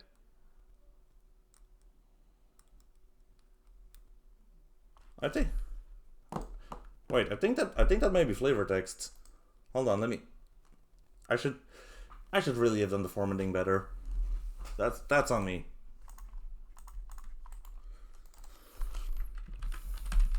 I was mostly going off of the fact it has 2 via the 2 colons that split them apart. Oh no, I don't. Yeah. Oh no, that's. Oh no. Oh no, it only has 1 stats. Huh.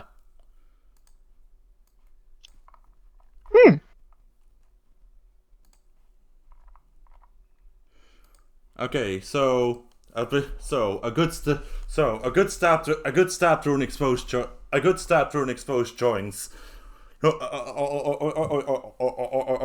It's whirring and whizzing, and then it's whirring and whizzing. It's whirring and whizzing, and then you seem to hit something unstable and volatile with island air. It's a for a moment you feel no solid ground under your feet under your feet. As the thing explodes and sends you sliding several meters back over the ground. Ooh. From her position on the ground, Raffy raises like a shaky thumbs up. Oh, you Juga! Yep. Okay, Juga. The Imperial soldiers are still working to activate more of the machines on the train. What will you do?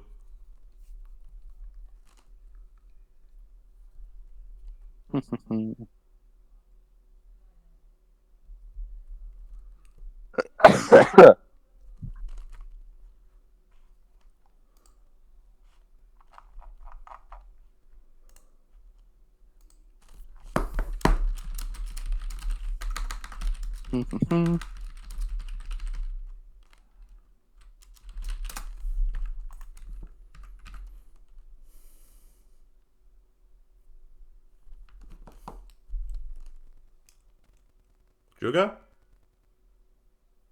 Are you muted? Elias? Source? Hi. It's your turn. Oh. The Imperial soldiers are trying to activate more bots. What do you do? Cool.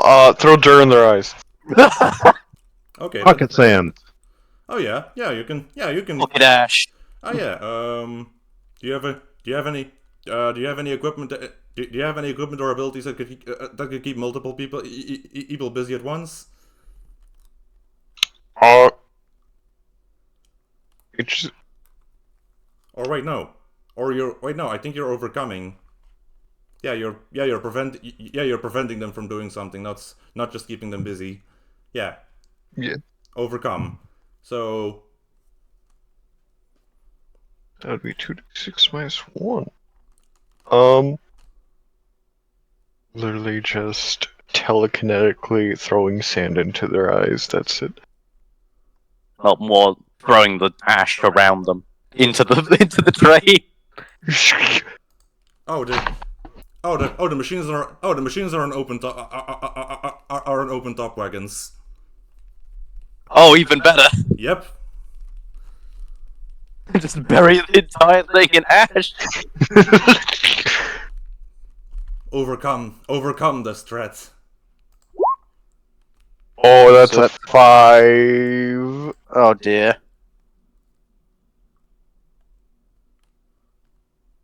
Ooh. Hang on.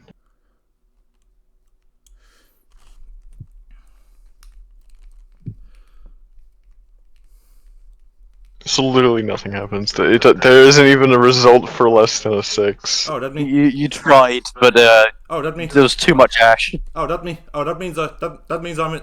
I get to make a move as hard as I want. Generally. Oh dear. Oh. Kill the entire team. Okay, so. That's a fair move. Okay, you try to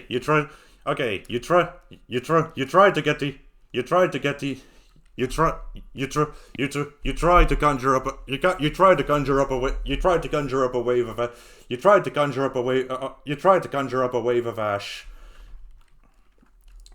to conjure up a wave of ash, and indeed, the first blast of it pins the soldiers down for a bit, and then a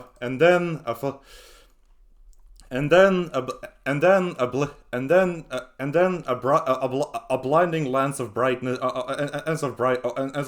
shoots out at you. Shit. Belial another of the machines means that they had already activated. It takes aim directly at you. Oh boy. Uh-oh.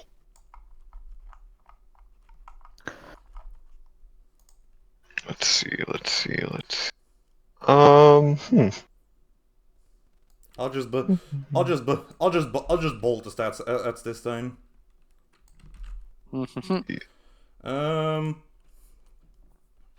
So, a quick question. This probably goes towards Rasty.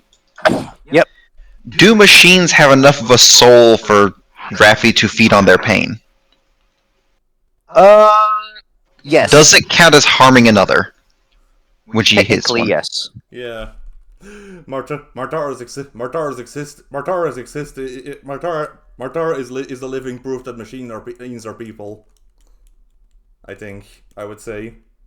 Yep, there's also a small thing that I was planning to immediately get heart and blood as soon as I could. So just like 1 point her faceplate goes up and says, oh yeah, I also have biocomponents, look. Okay. It would be like, I run off of blood. Someone tells her to have a heart, and she's like, well, I'm glad you mentioned it. I have 3. They're not mine, but I have them. Blood is fuel. Where did you get those from? One is in a storage locker. Yeah. So the stats on this, I will just also put the stats in the chat. Belial 2, a flying sentinel.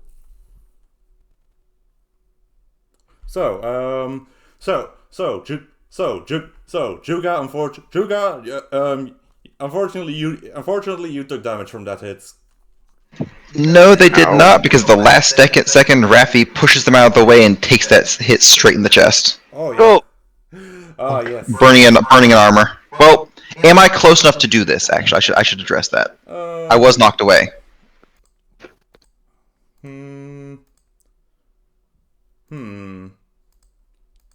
Yeah, you were knocked. Yeah, you were knocked out. You were knocked away in day. So unfortunately, you can't do that. I will instead get in the way with my massive bulky frame. Well, I can do it because it's part of my curse. I also have armor, don't worry. Well, I mean, as part of my curse, I can take damage instead of somebody else. Ah, alright. If I'm in range to do it. I don't know if that's a normal.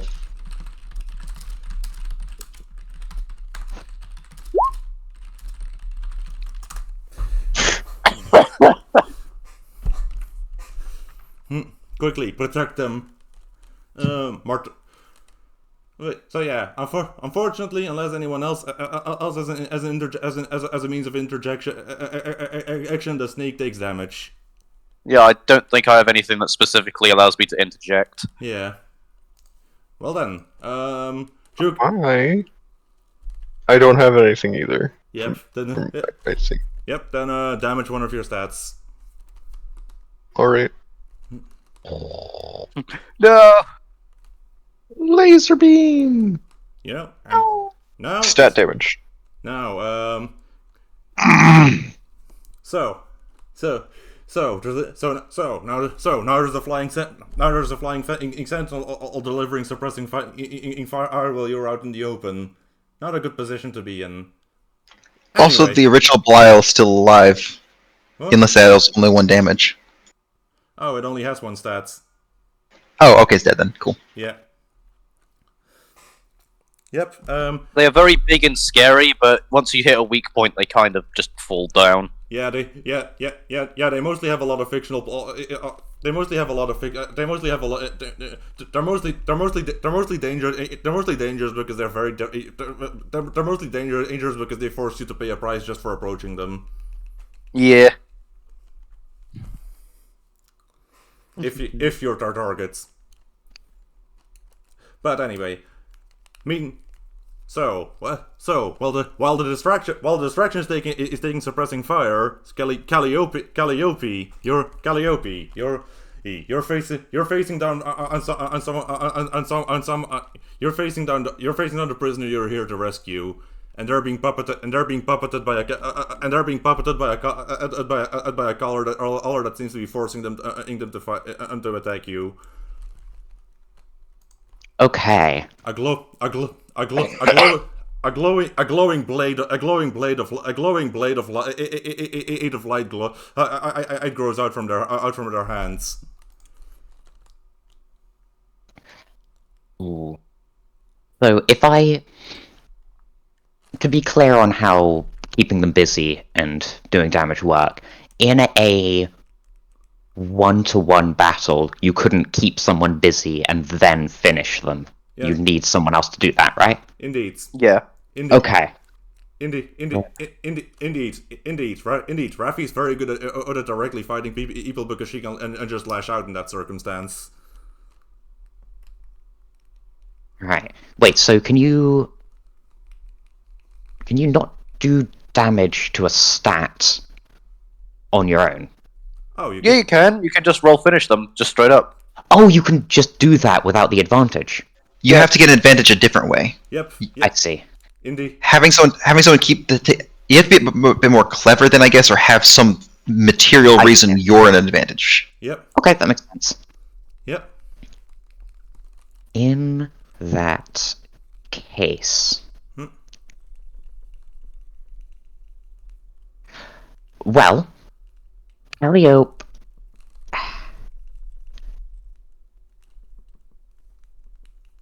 Compliance collar. Is this person being compelled, or is it like a shock collar, or is it like a mind control collar? It's a mind control collar, and whatever orders they were given, it even seems to include them fighting anyone that tries to rescue them. Well, it may be a potent device, but Calliope speaks the language of all things. Anything that listens, she can talk sense to. And so she raises her own sword to parry the blade of light. And as it passes, her blade passes through it and disintegrates into the air. He just dodges the blow and says,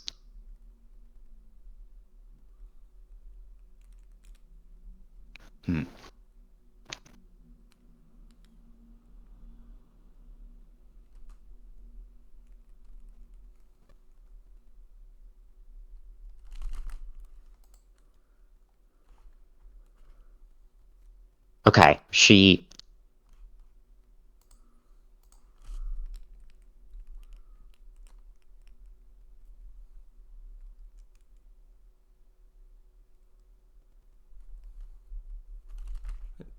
Okay. I'm drawing a blank on the exact words she says, but she Um, tells Cease. she tells the prisoner about the landscape outside the train, because I'm assuming there are no windows on this transport. yeah. Indeed. Because there are these there are deposits of minerals on the surface that make the distance glow with this copper green. She doesn't fight. When that blade of light is swung at her, she parries the blows by hand, Hmm. and she just walks. Oh And boy. she says, and she appeals for this person to drop the sword. The idea here is she is attempting to, okay, by the rules of talking sense, Oh this yeah. would be considered Yep. I sorry, I'm still going. That would be classified under impressing, dazzling, or tricking them. The idea is that she's trying to override the mind control with the thought of the freedom that's so close. Dazzling. Is Impressing. Yes. Inspiring him even. yes, exactly. Hmm. And so let me roll with grace for that. Ooh. Oh, whoops! Accidentally closed the PDF. Okay, talk sense. On a 9 or less, I owe them a favor, but I didn't say what I was actually asking for them to. Oh Yes, I yes. did. Yeah. For them to stop fighting. To seize. I can't. I can't. Just don't don't just okay. Just don't drag me out of here. Not while this thing is on me.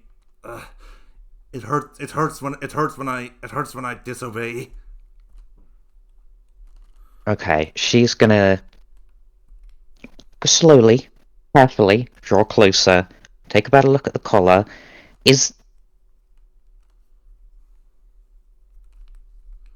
Is She nods, and she very, very carefully tries to undo it. If it's locked in some way, then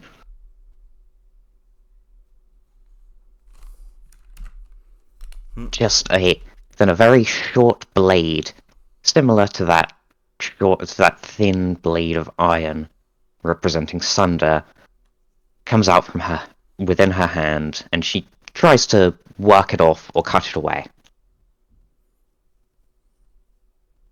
hmm. Can I roll that she actually improved the device? No, but let's see. Anti-tampering alarm. Well, you could. Well, you do have an advantage to work with here. Oh yes, could I?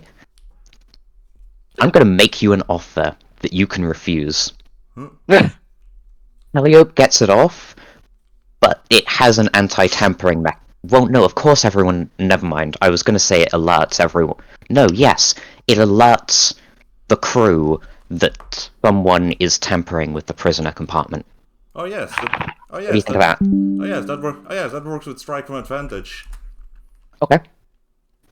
So he gets it off, but the alarms start blaring. Yep. Or Yep. the horn.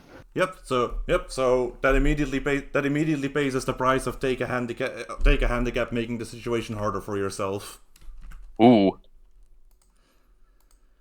Which seems. Yep. So yeah. What? There's someone in the what? There's someone with the prisoner, and the prisoner the prisoner is going to look at you. Is going to look at you. Look at you. There's hope in their eyes now.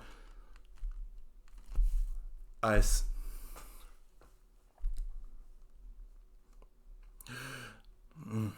As Asma, I thank you for getting that off. It's I can think clearly again. You're here to rescue me then? As best I can, yes. But there are more of us outside. They didn't just send me. Okay then. Speaking of which, we should Yep. probably I'm get sure. over there, but sooner rather than later. Yep. And I'm Scorp. I need Scorpio. I get. Calliope, Yes. And with that, I think you would have forged a bond on with Scorpio. ooh, okay. Yep. So Yippee! So he's now a companion of yours. Absent with all stats with all stats except the compliance scholar. Okay. I am going to suggest passing I'm going to pass the spotlight back, but I'm also going to suggest that at any moment that it's convenient, Calliope might rejoin the party. Oh yes. Okay. I'm actually gonna suggest we take a few minutes of its break. This seems like Alrighty. Yep. And Need to check if the package has finally arrived. yep. Go. So, Yep. Go. Get up. Do some Yeah. stretches. Just grab a drink. just to clarify something before the break. So, the companion is Lantern Warrior, and he has Soul Blade and With Purpose. Is that Yep. That's the correct? Yep. That's the two. But as a companion, they only have the names of those stats, not the text that goes with them. Goes with it. Okay. That makes sense. Thank you.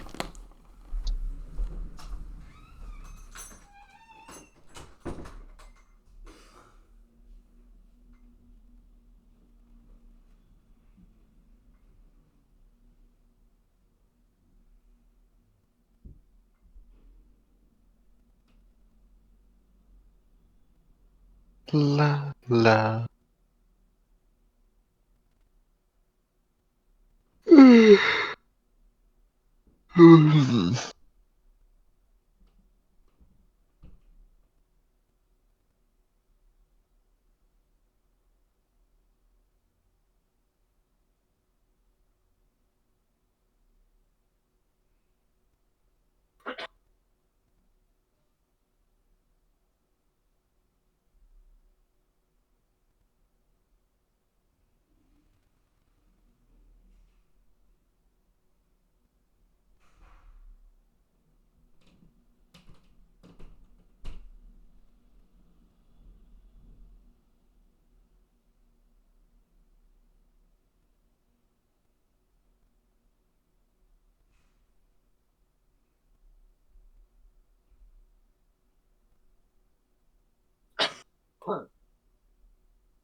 Okay, I'm back.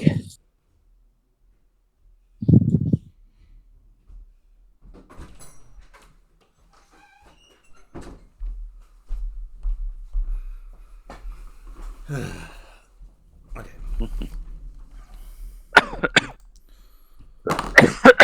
Excuse me.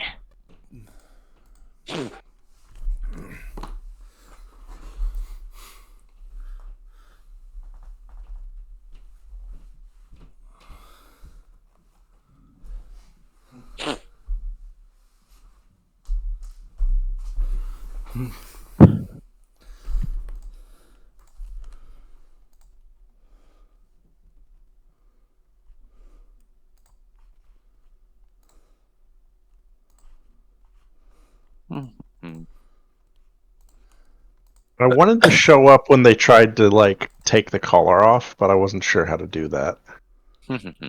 Well. There's been a bit of a commotion. Yeah. We're better to show up than waiting right outside. Than waiting right outside for Calliope. He's actually not expecting her to be there at all. He just had to pass through that carriage to get to the bathroom. For We put a collar on Calliope instead. I think that would be not so much a bad idea for the Empire as, like, a bad idea for general metaphysical stability. That's fine. We don't really respect that anyways. You're standing on a railway that literally connect. It goes all the way from heaven to hell and back. An express train from hell to hell. You're on the literal highway to hell. Yeah, fair. It's okay. We can just bury it. We won't have to think about it.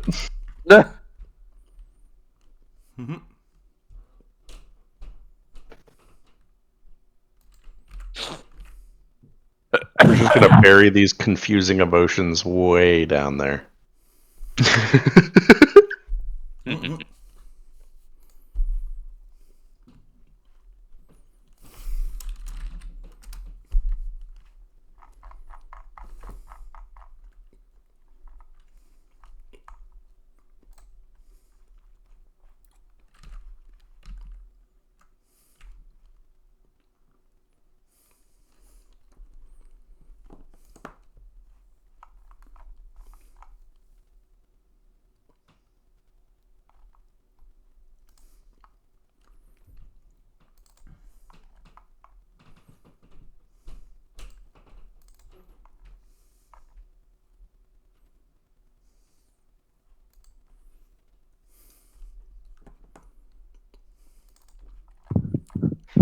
Also, the pay the price tracker, is that per character or for the party as a whole? For everyone. Okay, so we've marked 2 of those off. Got it. Yep, that's for everyone.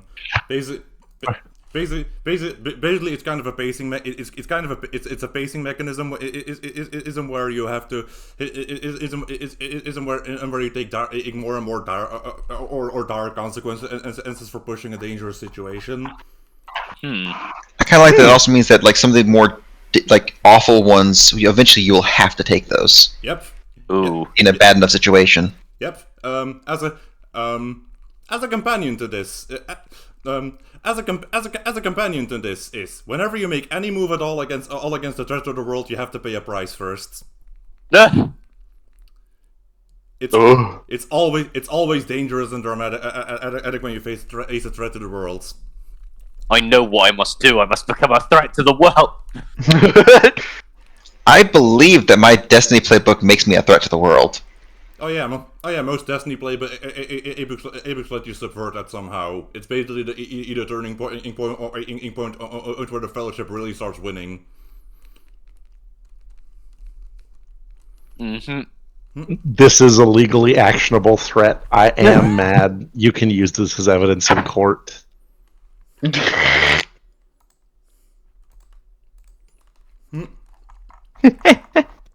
Okay, is everyone back? Or Test. I think so. Hi. Yeah. So. Looks like it.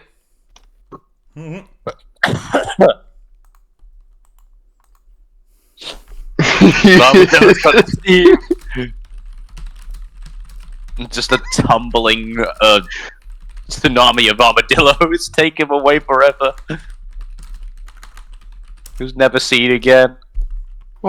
Horde of jumping mice in the middle of a desert, just gone. A swarm of jerboas. Yes. Oh god.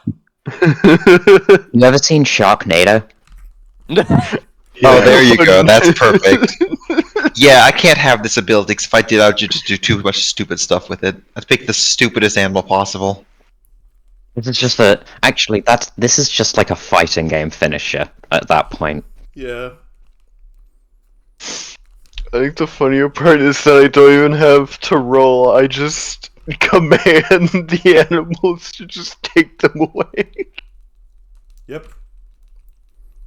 You are Of course, I guess. you are in the wilds right now, and then what can So, like, and then what would connect you actually to your heritage to dwell upon what kind of animals dwell here as well here. what? What? There's only a Destiny custom move, so I don't actually have access to it. Vince, What a fearsome thing that would be to realize about the person you're negotiating with. Just like, I don't want to have you be, like, eaten by chinchillas, but there is a certain line at which it becomes less inconvenient for me to do that than to appease you. Yeah. But all Destiny play, Apex have wild and ridiculous moves like that. There's one Destiny play, Apex move that I've seen that just allows infinite healing. Duh. Let me see what kind of stuff Archangel gets. Yep, I mean it's infinite healing, healing. EV training. EV training. Yep. Of course there's a Pokemon joke in there. You can appear anywhere you can see. When you walk calmly without causing or intending harm, wild beasts, dangerous monsters, enemy warriors, hazardous terrain, treacherous traps, and arrogant mortals cannot harm you. Duh. That's Like- that's the Archangel. I like how it specifies arrogant mortals. Fortunately, like, well, that power won't stop me because I'm not arrogant. Yes. I'm not a mortal either. Yep. Anyway, let's get the stream back on track. Yeah. Ah, yeah. Exactly. That's my aim. Yep. We've already derailed it. There's no getting the train back on the track. Yeah. Wait, I haven't broken the backtracks. It could reverse. Oh wait, this is too heavy of a train to reverse. Yep. But yeah, let's schmoove. Yeah. Me when I schmove. Talking about moving. Fortuna. What? Fortuna. Now seems like a good moment for you to show up. Yes, I don't know how to do that or what to do. Just appear. Well, why? What unlikely chain of events led you to boarding this train in just the right moment to be here to stop the Fellowship today?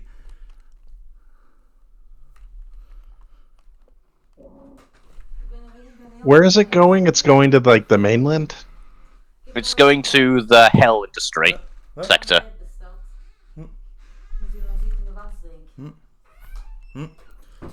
Sorry, someone came in. Can you say that again? You were going to the I said what? It's going to what? Where's the train going? this one's going from the Eternity Fortress to the capital. Okay, that's what I thought. So it's going to the capital. Yep.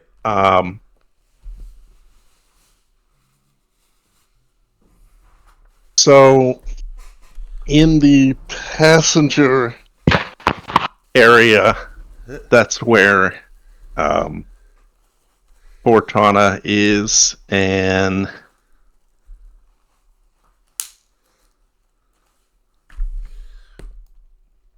he's a very heavy sleeper.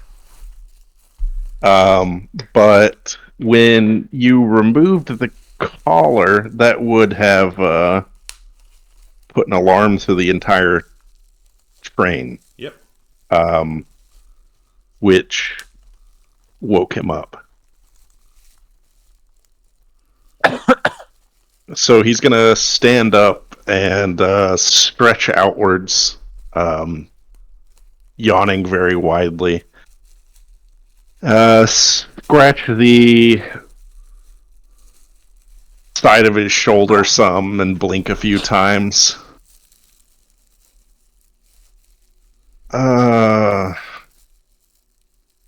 Why does this always seem to happen?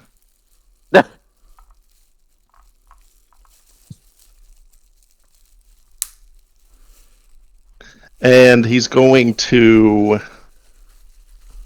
step out into the passenger area right as Calliope. Am I saying that right? I don't actually know. I've been saying Calliope. But, you know, Calliope. as long as I know you're referring to her. That darn there Calliope. Down here in Texas, we say Calliope. Cantaloupe. Okay, so he's going to run into her right as she comes out of into the main part of the train along with her rescued prisoner. He'll blink a few times and narrow his eyes. You're not supposed to be back here, are you? If I'm not supposed to be back here, why am I here? He narrows his eyes. That's a very good question. Why are you here? Well, at the moment, I don't really have any reason to be here, so I'll be on my way. I'm meeting a few friends. Oh? What do your friends look like? I think you'd know him if you saw him. Yeah? Yeah, would I? I would know them? I think I might know them.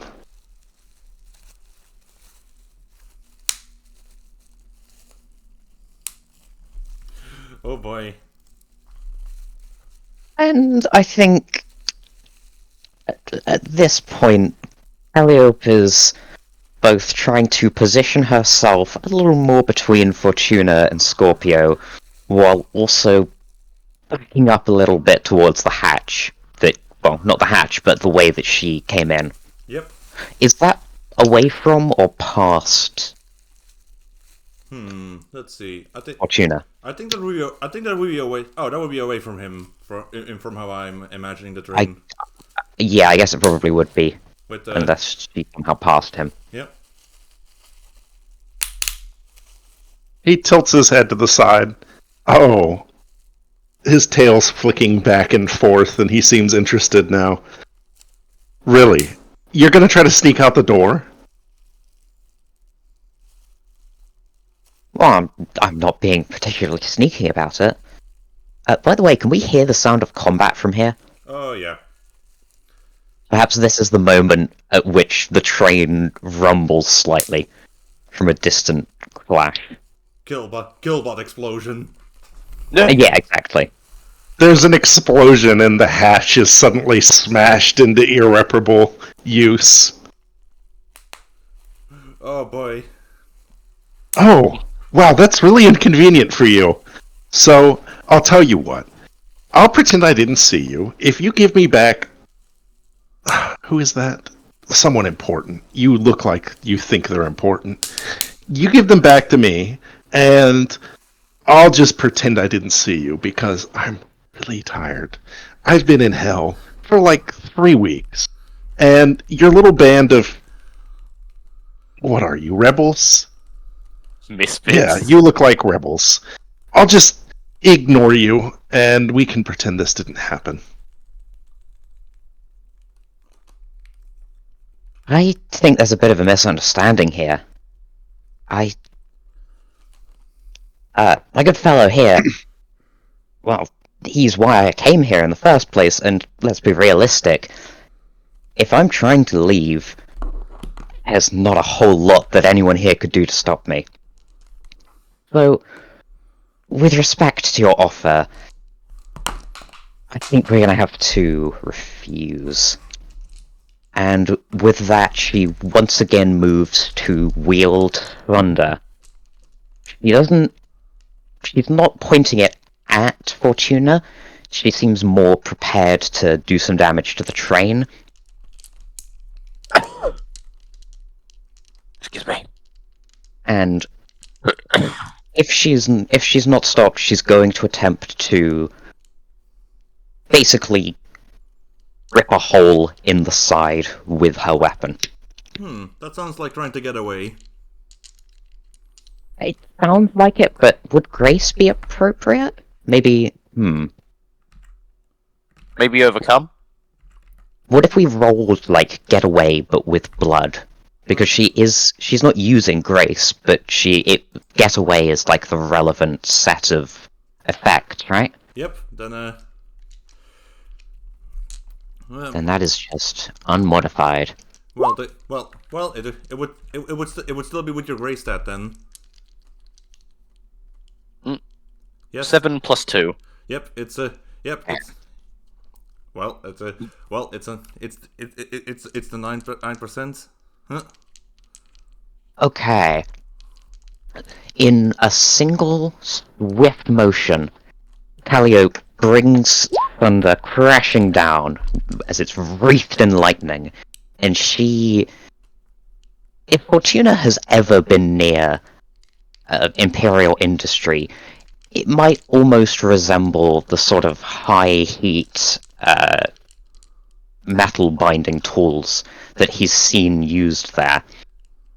She cleaves a tear in the wall of the train. On a 7 to 9, choose one. You grab someone nearby and bring them along with you. She does not avoid harm, and she does not avoid drawing attention, but she does leave the carriage. So what harm occurs? Well, I can automatically cut you because you ignored me. Yep. Indeed. Indeed. You can definitely make a cut here. Oh.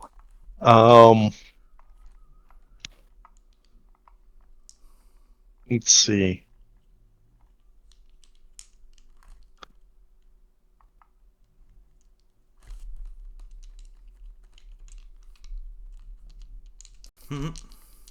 So you're trying to like jump out. Is the train still moving? I forget. No, it's been completely stopped due to that's me right. picking up the tripped rails. them.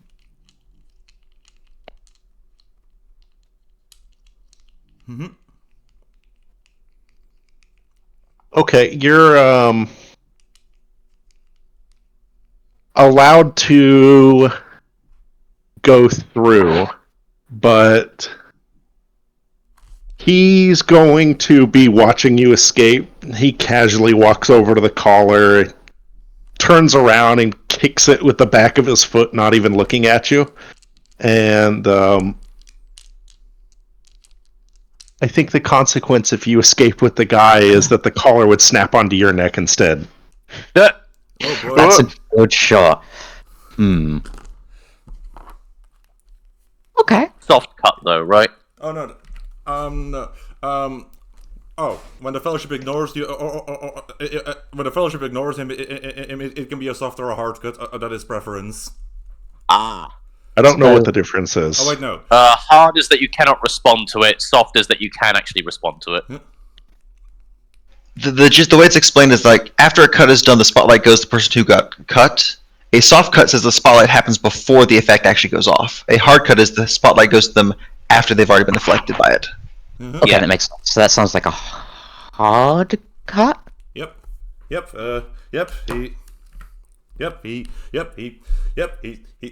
laid the law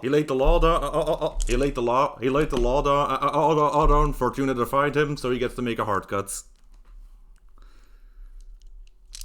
Okay. Yep. Okay, I can work so with you that. would be outside of the train, but you would have the collar on your neck. Yeah.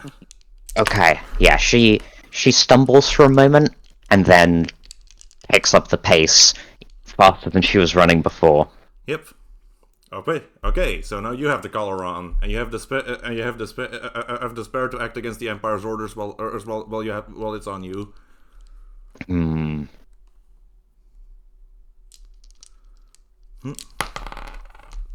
And I'm not gonna take a mechanical move to get it off just yet, but I'm assuming that paying a price would generally be what was required to remove it.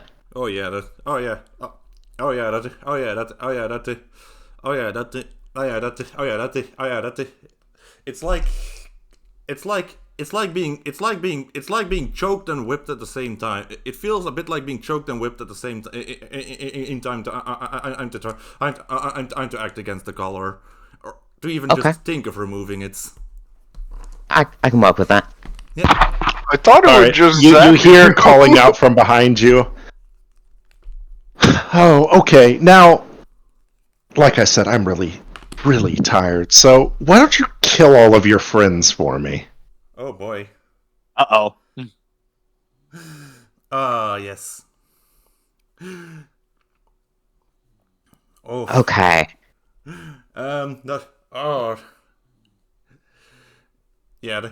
That color is. Yeah, that color is gonna start squeezing you immediately.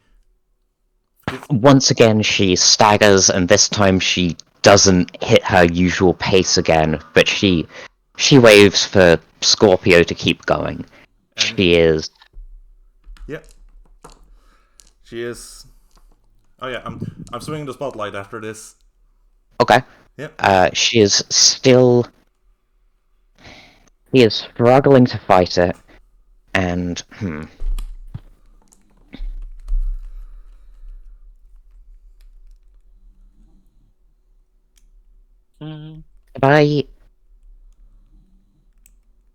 Could I take damage and then roll to overcome in an attempt to pull off the collar, to pull it off?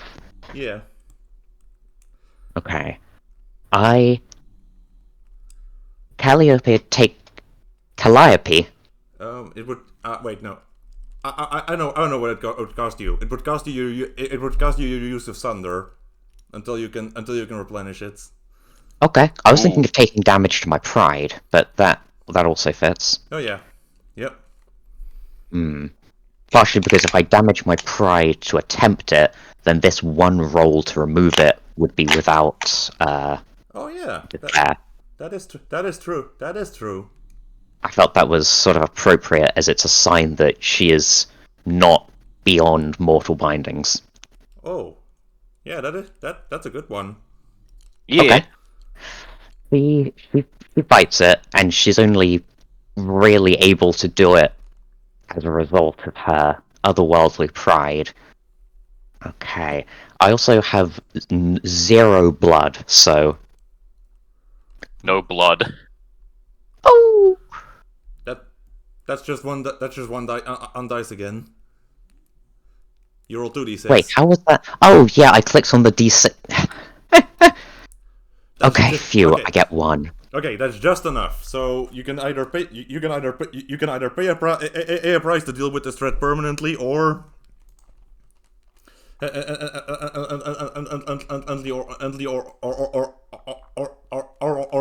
or only apply a temporary solution.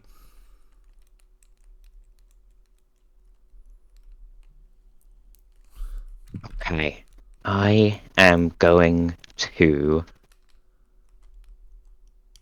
Oh, I know! Scorpio doesn't continue running to catch up with the party. Oh. He stops. He spins, and he drives that blade of light through the collar, cutting it off, and without grazing her neck, using up the Soul Blade stat. Wait, can you do that to pay a price? Spend some yeah. Companions are kind of like gear, so you can mark the price, spend some relevant gear for that. Okay, so his Soul Blade stat becomes damaged as he is using that to provide a blow that breaks the collar. Mm-hmm. He turns around, he stops, and he doesn't leave her behind. So, I'm sorry. I'm sorry. I owe you a life debt. I couldn't just leave you here. And with the You have got to be kidding me. What is it with you two? and with that the spotlight goes back to the distraction. Beep beep. Oh no, drone! Beep beep zap. Beep beep zap. I assume you found some sort of cover from its barrage of laser blasts. Yeah, I got in front of the train. Yep. I was gonna say Juga made a shelter. Oh yeah. Yeah. Oh yeah. Oh yeah. The snake and cast ready-made shelter. Yeah, I also have a riding pod, so it's completely safe to just get on. Yep. So, yeah, keep keep firing, keep firing, Belial, keep firing, Belial, keep firing. We almost have a keep firing. We almost have Belial one online to smoke him out. I'm gonna have to reload if I want to use my cannon again, Yeah. my laser drill again. Yep.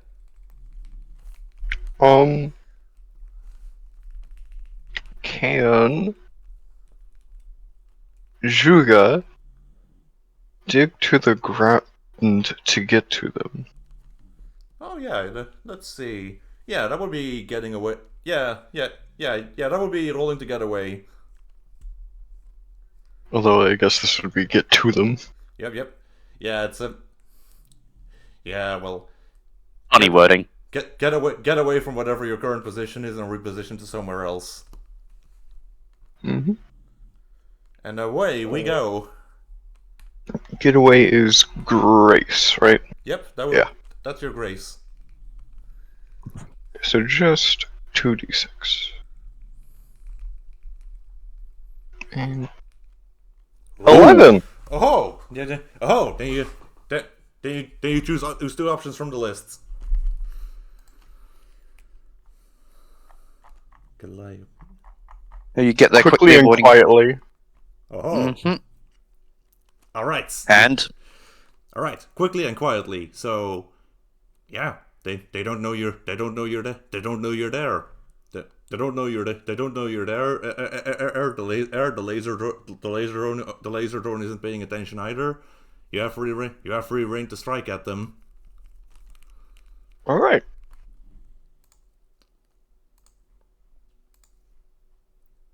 She's going to bite one of the operators on the ankle with her fangs. Bites. Yes. I was gonna offer the idea that I'm just going to run up and grab Belial 1 and just run off with it. Can't activate it if I got it. Okay. What kind of effect does your poison have?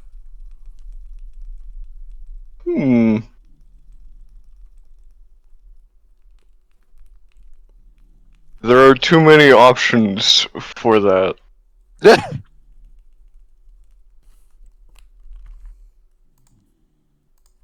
Could I have a recommendation from somebody else? Paralysis. That works. Yeah. All right. That will be rolling to finish them by disabling them or knocking them out, which would be Yes. finishing them with sense. Yes, so that's a +2. Ooh. Wow. Oh. You missed. You can I believe you can choose it. No, hold on a second. I think you have to take the consequence before you roll. I was really confident about that because it got a +2. I was like, okay, even if I roll a 5, I'll still get it at least. No. 3. Oh dear. Yeah, sometimes that happens sometimes. Still a plus who gives you big chances. May I try to do my thing? For first the consequence. Oh yeah. Kicked. Okay. What? Okay then. Juga, you go for the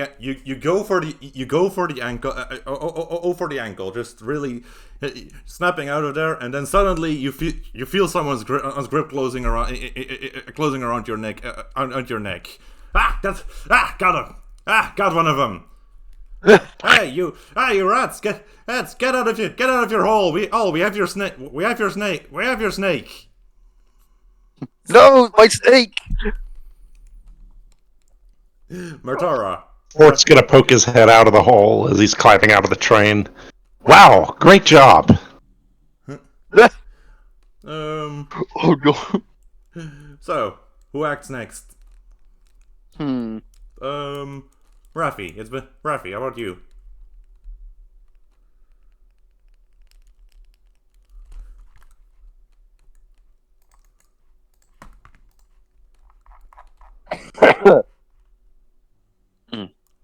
Hello?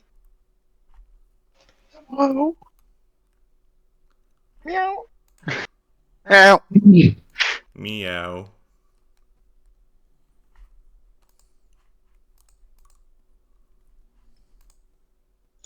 Okay.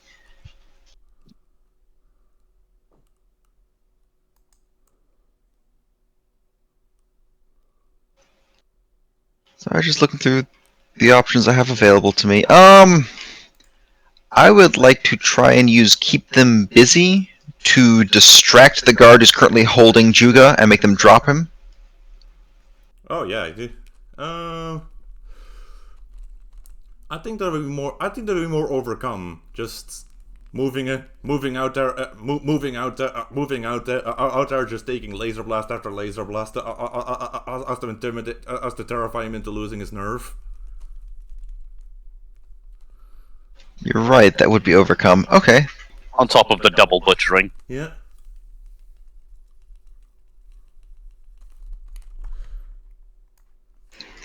Yeah, Raffy's gonna step out from behind cover and take another laser blast. Just not really seem too bothered by it. Her clothing is smoldering and she's just grinning ear to ear. Her clothes are a bit bloodstained, her sword is definitely bloodstained, and she just starts to, like, walk towards this guy. See, funny thing is, you do have our snake, and yes, you could probably do something to him. But that's not gonna stop me from getting to you, is it? Captain, the laser's not working. Sergeant, the laser's not working. Oh, that definitely hits. Yes, that's an 11. Oh yes. So I would say that that's likely enough to scare him enough to maybe let Juga go or give Juga the chance to wriggle free. Yeah. Because there's a much bigger threat heading his way. Yeah. He just goes limp in the arm with fear. He just goes limp with fear, almost. He just goes limp with fear, almost. The one goes just goes limp with fear. You're just outright dropping up in Juga. The only thing, the only thing, and then they glance okay. For a moment it looks like he'll run altogether, and then the sergeant lays a hand on his shoulder. It's all right. We have the heights. It's all right. Fortuna is here. Oh no! As Fortuna's presence activates it's the leader move. Never retreat. Never retreat. Force. I think it was Force Commander. Oh yeah. Yes.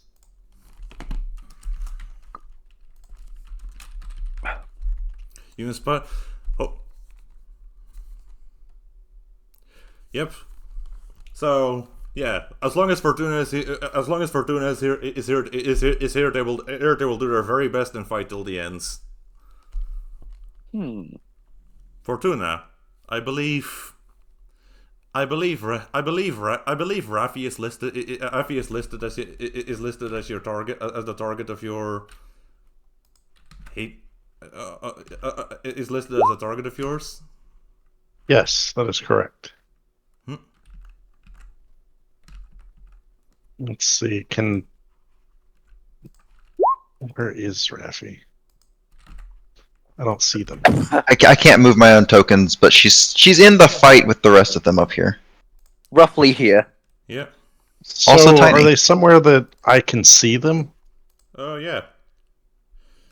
If you can see the fight going on in the cargo bay, she is out in the open, slowly, like, menacingly walking towards the guards. Yeah. Making no effort to hide herself. Okay.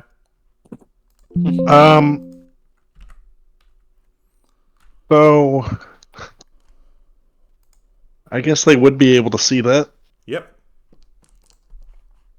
And his ears are going to twitch as he hears a familiar voice down from the cargo bay.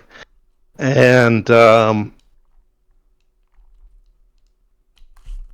dark look passes over his face. Oh, it couldn't possibly be. Really? He blinks a few times and tries to adjust. Is the cargo bay in darkness? Nope. Okay. Yep. It's exposed to the outside. Walk into, looking into the breach.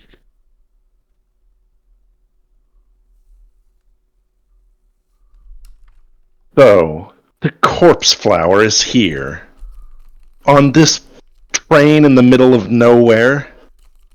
What a pathetic place to have to die. Is he saying this openly enough that others can hear him? Yes. He's saying it to Raffy. Raffy's gonna blink a few times and glance over. She looks towards William and tilts her head. William. Not William. Sorry, Fortuna. Sorry, glance towards Fortuna, tilts her head, and he would definitely see that there is absolutely zero recognition in those eyes. Oh, no, you must be confused. I can't die here. I'm already dead. Not nearly enough for my particular feelings on the matter.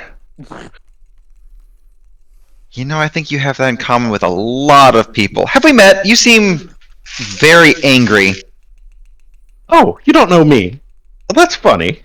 We've met quite a few times. More than I would care to admit. But you never seem to remember me. Isn't that delightful? Delightful's not really the word I'd use for it. And she taps the side of her head with a fist. Got a few screws loose. I know that, but whatever I did, I guess I'm. Nah, I'm probably not sorry. You seem like kind of a bad dude. You probably deserved it.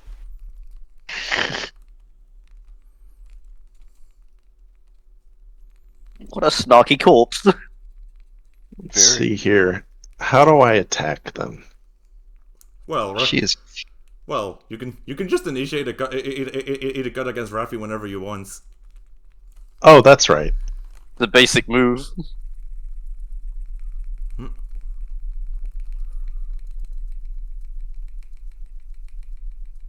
Juga no like cat.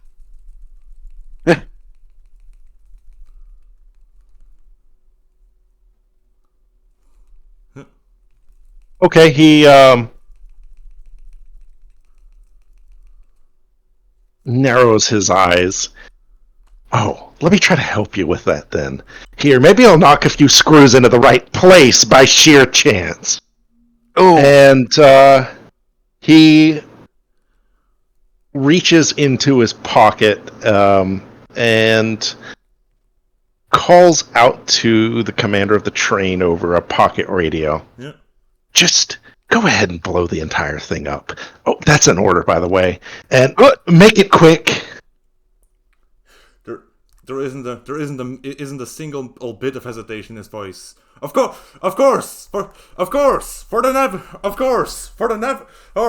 Nexus and for the Navigator. That's not good. Yeah. I should probably deal with that. Yep. Yep. May fortune favor you, Captain. And Raffy's grin falls. She hears that in her eyes. Going, "Hey, hang on. That's not what this is supposed to be. You're supposed to fight me." yeah. Yep. These two are going to get up to the firebox. The side of the train lets out this enormous amount of hissing steam. Even they just as they start dumping all the water in the boiler. If you know enough about steam trains, then You know what happens, but y'all know what happens when there's not enough of water other than a steam train, right? Yeah. Yeah. The specific threat I used was an approaching threat, or Yep. the cut I used. Oh yeah. Yeah, I don't know what that actually does in scene, but that's what I did. Oh, this is a great use of that guts. He's going to shake his head. Fight? Oh, I really don't fight very much. But I'll tell you exactly what'll happen. This train will explode, and a piece of metal is going to protect me. Or something will happen. Maybe a hole will fall on the ground. But you're all gonna be corpses! And maybe, just maybe, there won't be enough of you left to come back this time. Dirt in the eyes. Oh boy. Okay, I'm going to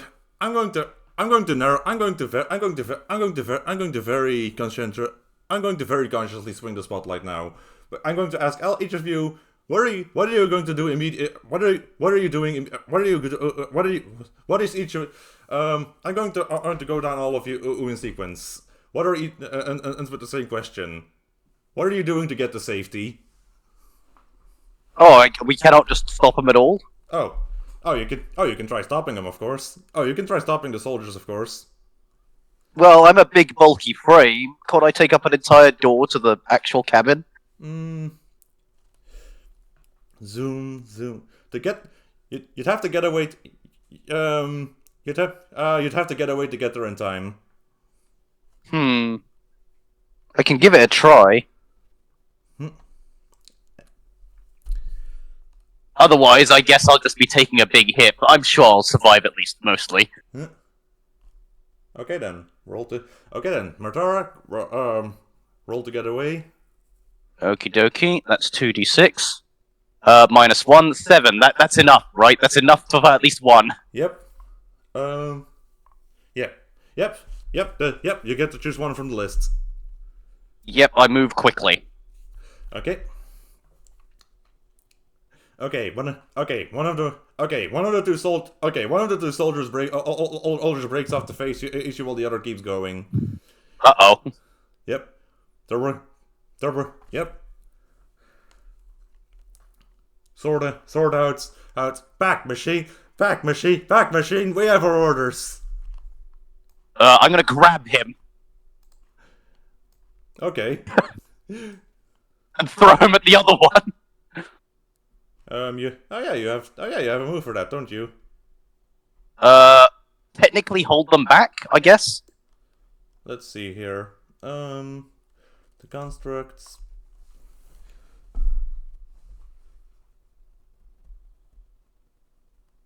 Yeah, throw them to the ground. Yep. So that is rolling courage plus 2. Yep. Let's see. Will my luck keep with me? Oh, that's 12. Yeah. Alright, so you can just slam one. Alright, so you can just hold that one tight, I then slam him. Okay, let's see. So keep them busy. Buy some time. Yeah. So they have been kept busy completely. They are not getting back up because they are just literally held Yeah. in the very powerful mechanical hand. Of course, that does tie you up. Juga, what are you doing? Okay, so, let's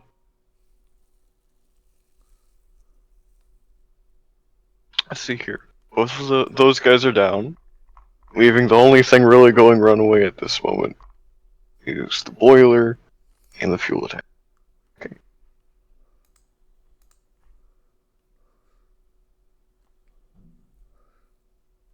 What do they use for fuel for the thing? Let's see.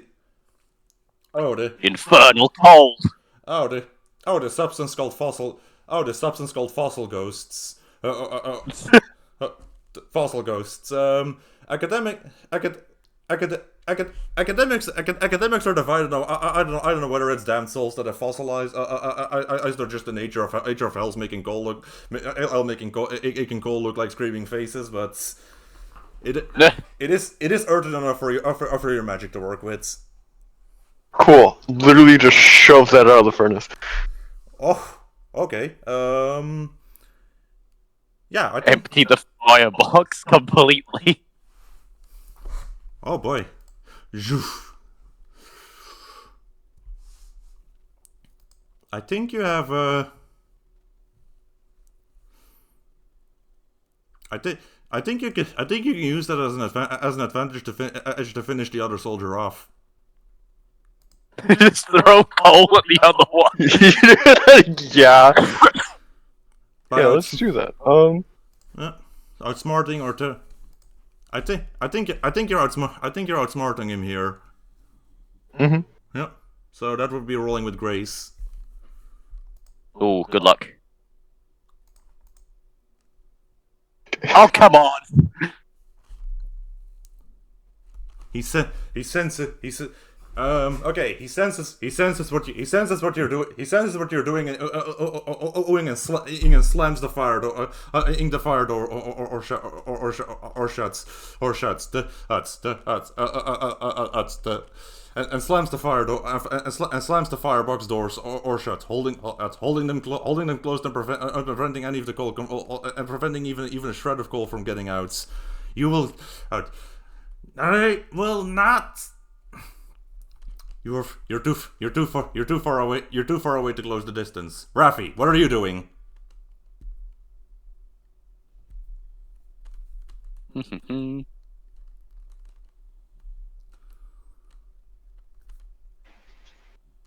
Juga's still in the cargo sort of area, right? Yep. Raffy is going to grab the snake and try to jump off the train, Yep. putting herself between him and the explosion. Okay. Yeah, you can get. Okay. Yeah. That's, Will that be overcome? Yeah. Yeah, that will be overcome. She can only carry one of them. She can't really carry Martara, but also Martara's a robot. Probably fine. I'll be fine. I might as well shove the dude into my riding pod, why not? Yeah. I will take the price of damage Yep. That's. to get the 10 plus result. Yep. So I prevent any harm from happening to Juga. Yep. That works. Finally, Calliope, what do you do? Okay. So these are the Belial pots, right? The ones that still remain. Yep. The firebot is inactive, but the drone's still flitting about out in the skies above. Okay. Also, I notice I can move Raffy, but not Calliope. Yeah, I'm just gonna give those things to there. Should be fine now. Thank you. Excuse me.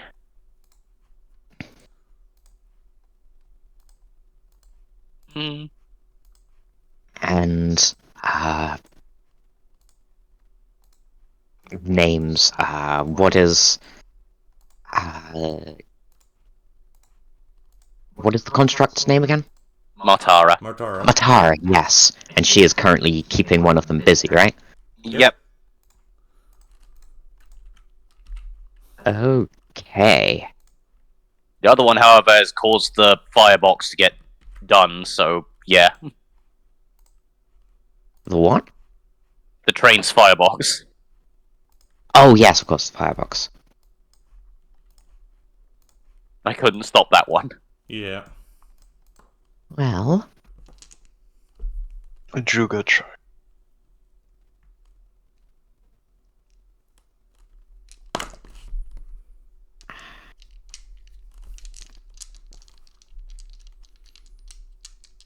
okay.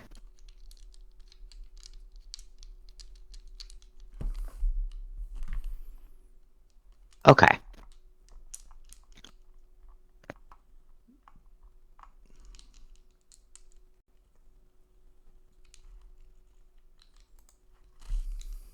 Okay,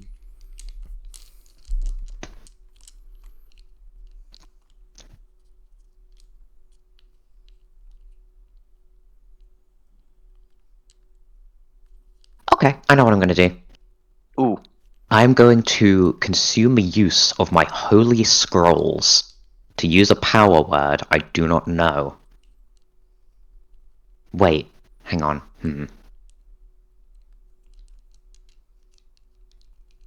No, that works. That works.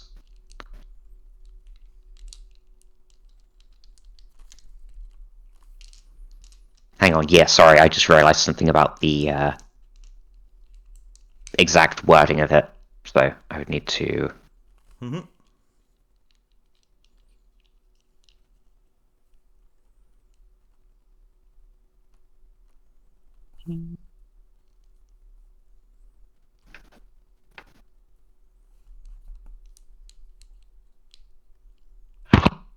Yes, of course.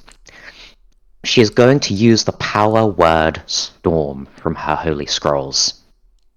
And in her hands appears a bow.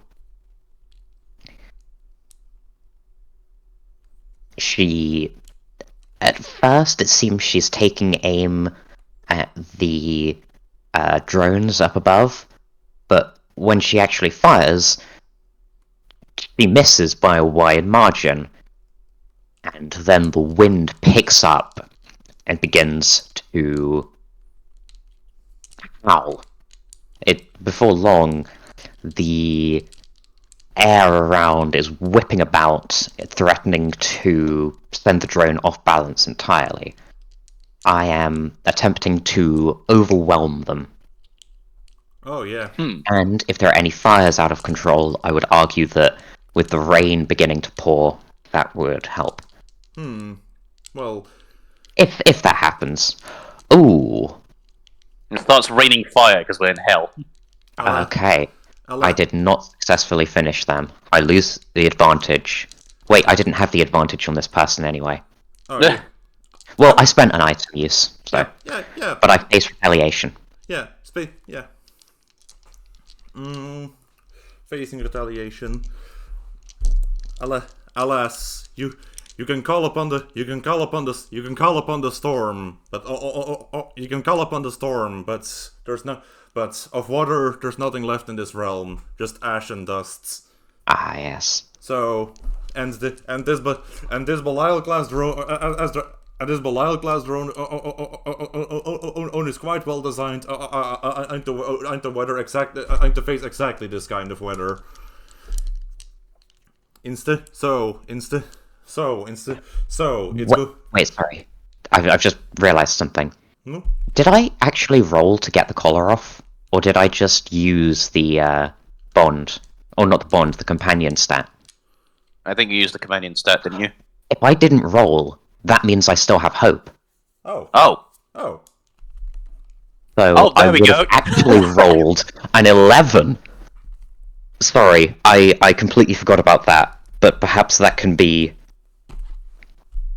Okay. Okay. Yeah. Well, A miracle happens. okay. Rolling back. The arrow comes back. Okay. There's still no water in this realm, but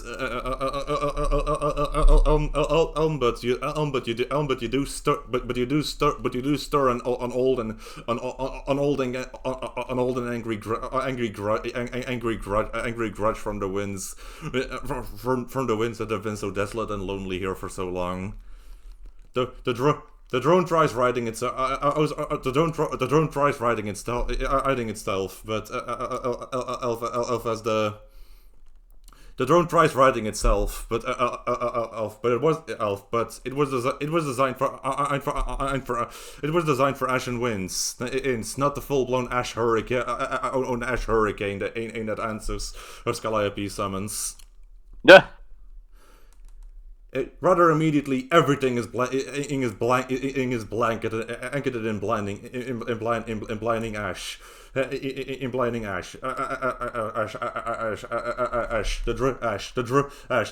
drone unceremoniously crash ashes into the earth. Or at some points, No one can see further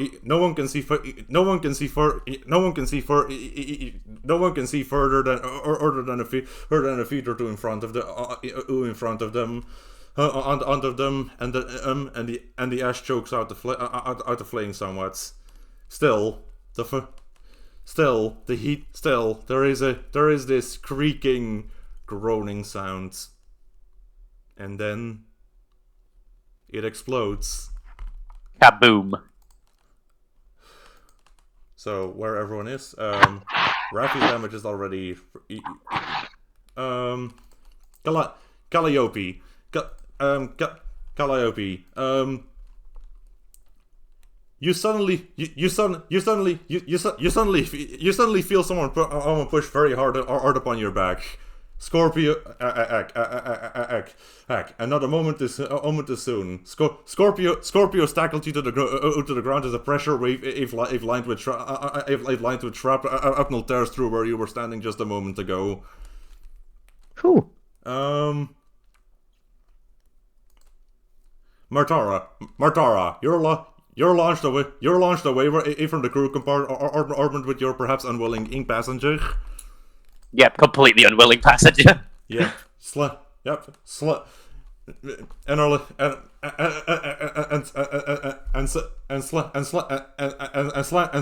through the remaining and slam through a few other dormant combat machines. He's before coming to a rest. Is in a large dent in the iron prisoner wagon. You take damage twice from that. I will use one of my armors to reduce that to 1 damage. Yep. I'll say my grace was damaged. The hydraulic was cracked. Yep. So, as a point of clarification here, my damage was taken to overcome and protect Juga. Do I take damage from the explosion myself as well? No. The damage you took was resolved in your roll. Yep. Okay.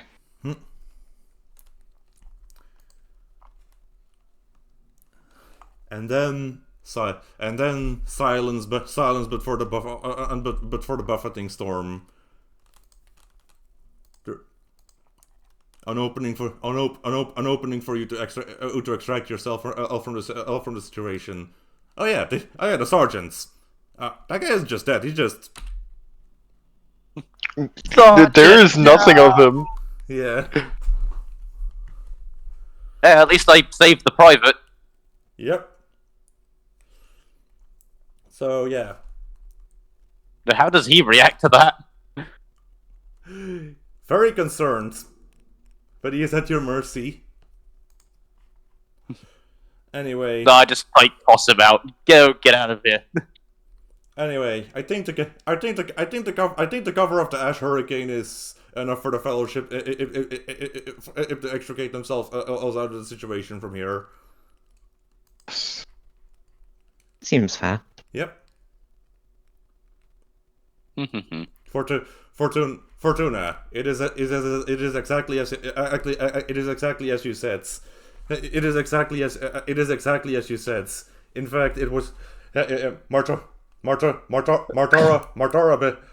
crashing into the prisoner is in her wagon collapsed the entire hallway and bent the entire thing into just the right shape to protect you from the blast wave.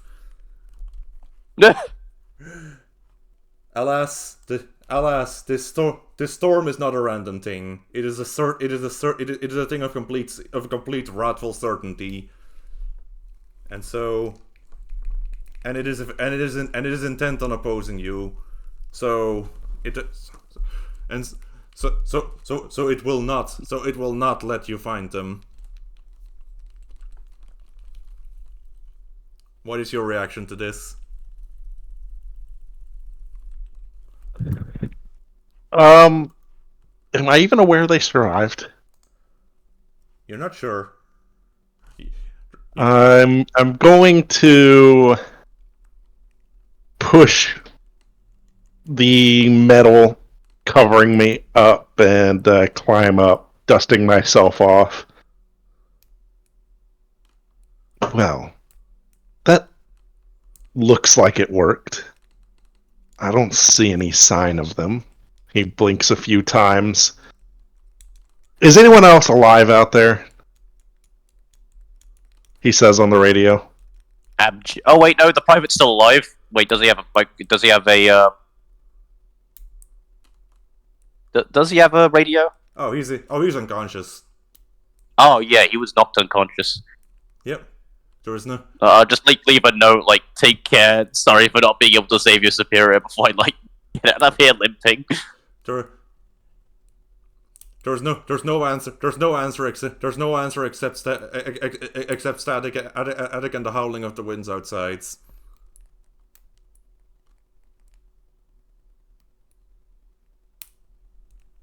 He'll come to himself. Well, in that case, there must not be any survivors on either side. Oh, what's one train to take out a bunch of rebels? We have so many more. I'll consider that a job well done. He looks around. It would be very lucky if some sort of transport showed up soon, though. It's kind of cold out here. A cold day in hell. Yeah. And with that, I think we can move towards end of session. Yep, Hey. that was fun. Yeah. I could tell everyone was working towards. I could tell everyone was getting it more and more. So, end of session. When you read, for end of session, we answer the following 3 questions. Did we strike a blow against the Empire or its leaders? We did destroy a supply line, technically. Yeah, you damaged the supply We line. stole- And you extracted a sensitive prisoner. We took a prisoner. We don't know why they're a prisoner, but we have them. Yep. The Empire wanted them, so we took them. Yep. We could have took the private too. No, I let him go. Did we protect the common folk from harm? I would argue that. No. Yeah. What is he There- common folk? The average private is a conscript from God knows where we likely won't ever see either home again. So, I would say I would say they're common folk. Oh wait, sorry, I'm Yeah. looking at the wrong end of session checklist. Yeah. It's the improvisation. Yeah, okay, now I see it. I don't think we learned anything new though. Yeah, no. I think so, no. Well, I learned that the fuel on all these trains can be moved by me. Yep. But that's not any big reveal about the Empire or in its plans. No, but it's something I learned. Yes. Funny. Okay. For each yes answer the group chooses, you will choose an option. Choose one from this list for each yes as a group. Does anyone... I think I was the only one who used gear, so we might not need to get much out of that. I mean, I did use my gear, but that's beside the point. I did use Juga's paranoia to ask a question about the fuel. Oh yeah. Is that a stat? It's a piece of gear. Yeah. We could level up. What? Yeah. Fellowship in the Empire chooses one player to level up. You cannot be chosen to level up if you're the highest level player, or blah blah blah. Oh. I do appreciate that choosing to level up also makes the enemies level up too. Yep. Yeah. Yep. I would suggest refresh piece of gear and level up. I think that could be the way to go. Yep. Wait. We can choose for Fortuna to get a level up. If we choose to level up, the Empire also gets to choose one person to level up. Oh yeah. Oh yeah. If you choose to level up, I'm leveling up Fortuna. Yeah, Okay. Who would level up? we get to collectively choose. That's what I'm Yeah. saying. I don't see it fitting for the first session, though, to be honest. Well, one of you. Well, bruh. Well. Both Fortuna and Raffy seem to be heating up some old forgotten rivalry. Maybe Raffy can level up. Yeah, that would make sense. I'd be okay with that. Right. I don't mind that. Fortuna and Raffy level up, and everyone in the fellowship it refreshes as one piece of gear here to its full value.